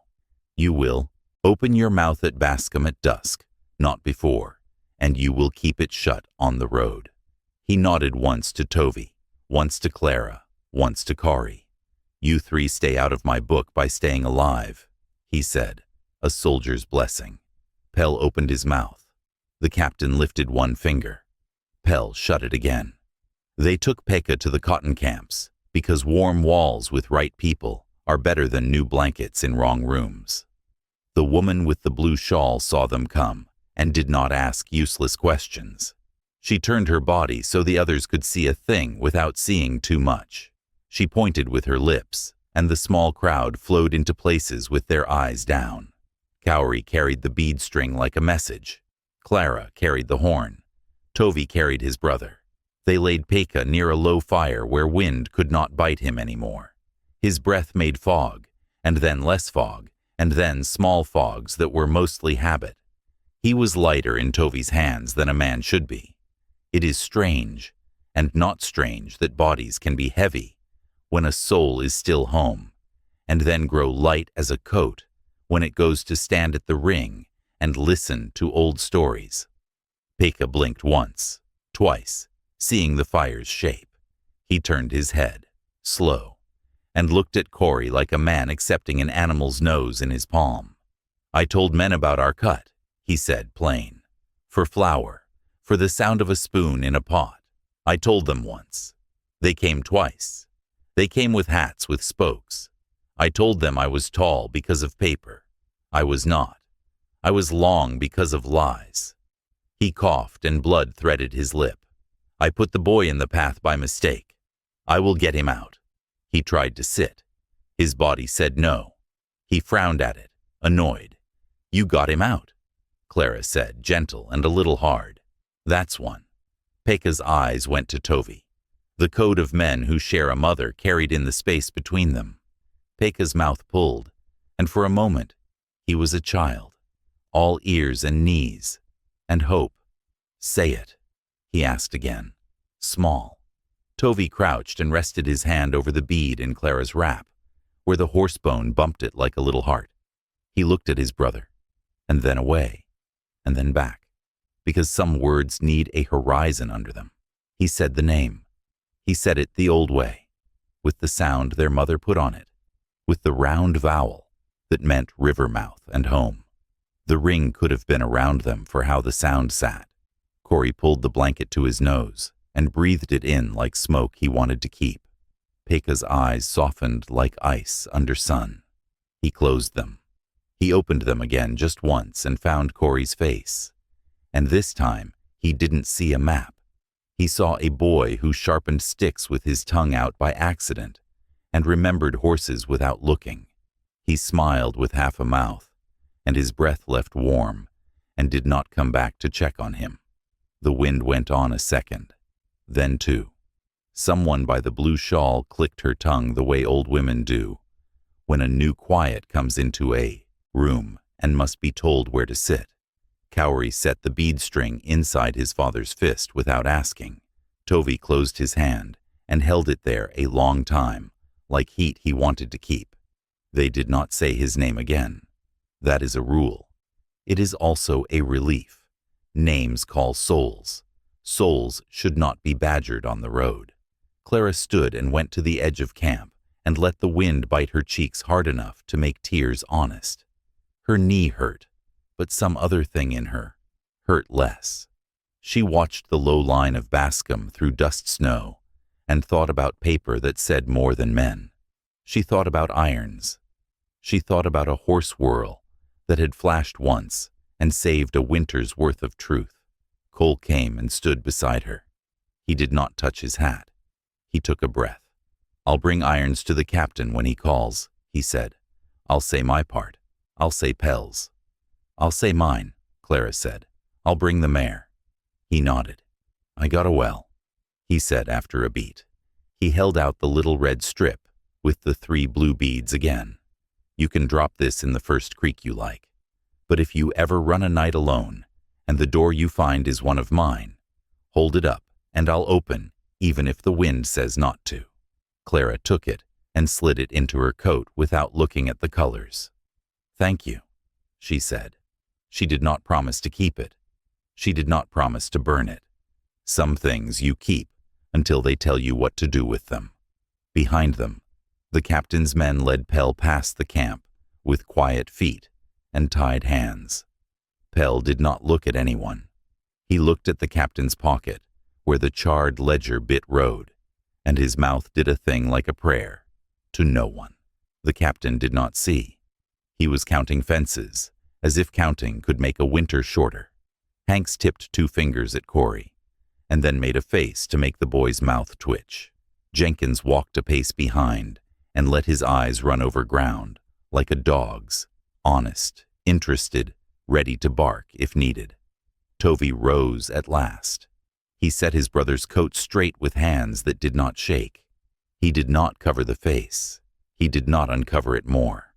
He set Peka where wind could say the last word, and then not come back to argue. Corey stood beside him. He did not cry in sounds.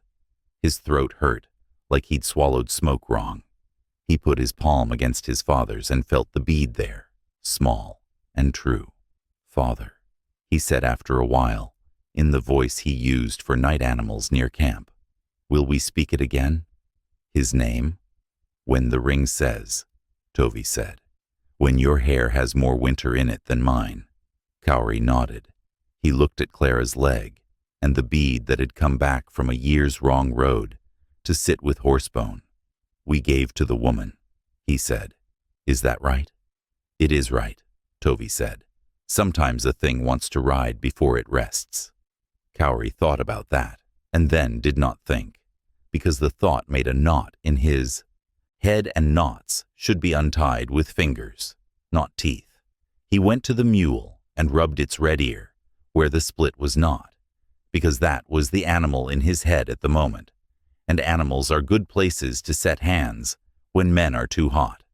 The next day brought a sky like tin, and a wind like a thin knife that tired itself out by afternoon. They went to Bascom. The captain wrote his paper and stamped it with his mark, and put Pell 1 in a room where paper made walls. Cole brought his irons, and pointed to where a U can be born from a C if a hand drinks enough. Noel said what he had done, without making himself a hero or a worm. Hanks carried 3 copies to 3 boxes.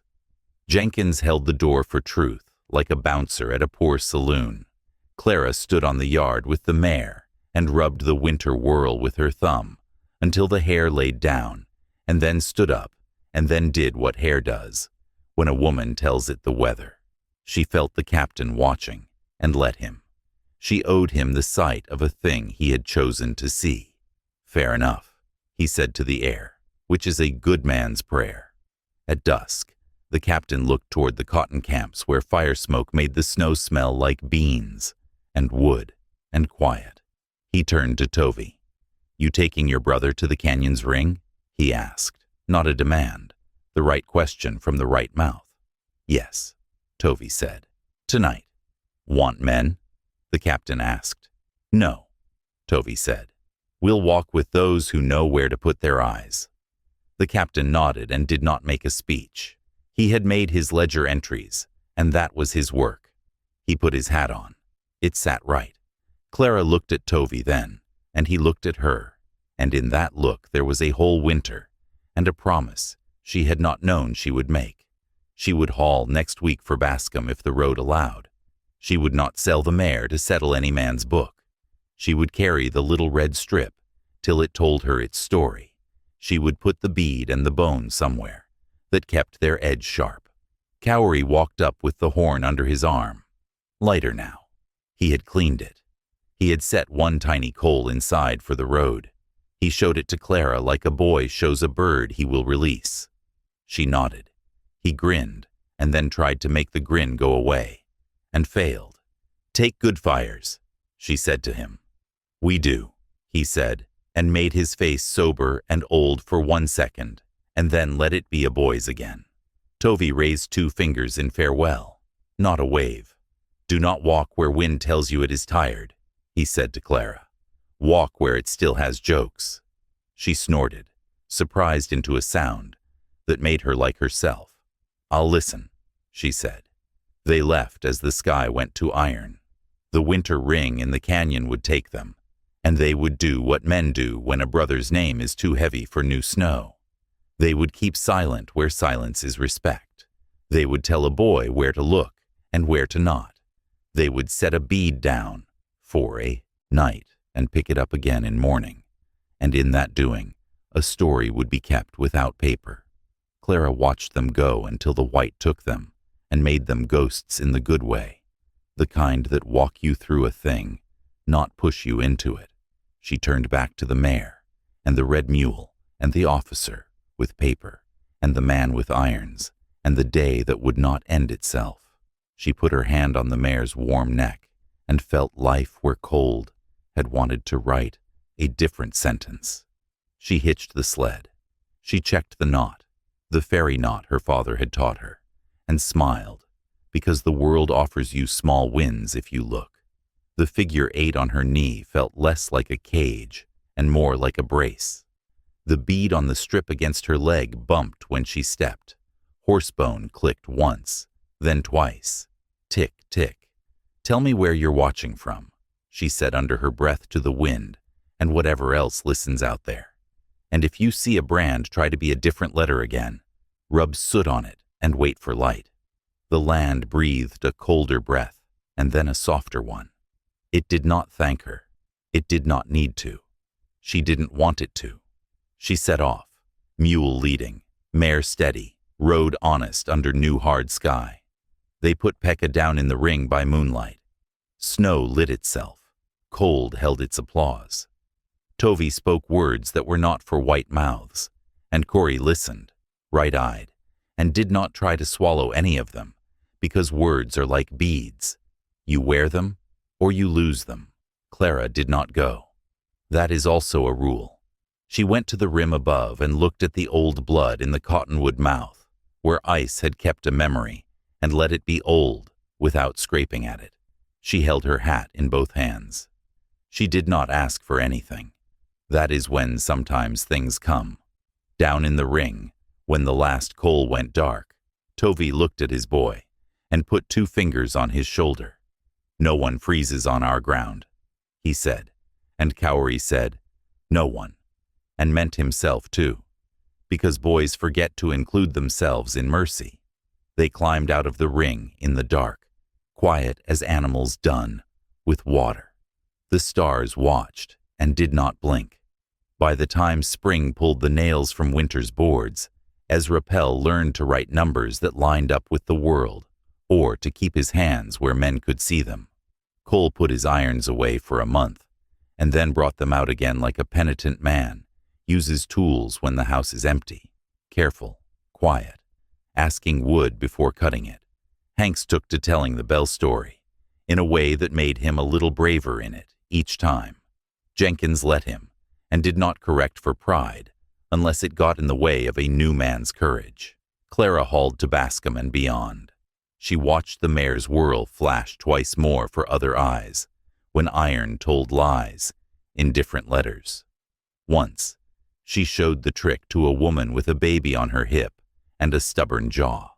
The woman nodded and spat and called a man over who talked too loud, and the man got smaller without knowing why. Small wins, small mercies. On a night when wind lay down like a tired dog, Clara built a little fire by her wagon and tied the red strip to the inside of her coat, where only she would know it was there. She touched the bead on her leg and thought of a boy who had placed dried meat in a stranger's palm, and a man who had offered fire when breath came short. She thought of a brother's name, said once when it should be, and then not said again, because love sometimes wears silence the way other things wear noise. Before we end, you were promised a reveal, and the land keeps its part when people do. The hoof brand wasn't what it seemed, because iron can lie and hair won't. Yes, but that wasn't all. The true turn was smaller and sharper. Tovi never spoke his brother's real name through a winter because names are rope, and Pekka had tied his to men with paper, until it choked him. That night in Pell's store, he cut the rope with his own ribs and gave the bead back, the mother mark he'd hidden, to pay a hunger that never belonged to him. That bead sitting now against Clara's skin says what no ledger can. A trade was made, then unmade. A man came home for one breath and laid down enough of his name to let a boy sleep without someone counting him. Clara banked the fire low and listened to the mule sigh. The wind started up again, only a little, like a friend telling a joke it hoped she hadn't heard. She smiled because she hadn't. Not that way. If you've got a winter where you are, tell me where you're watching from. Out here, the road keeps its own book. Sometimes we get to write a line in it that lasts longer than snow.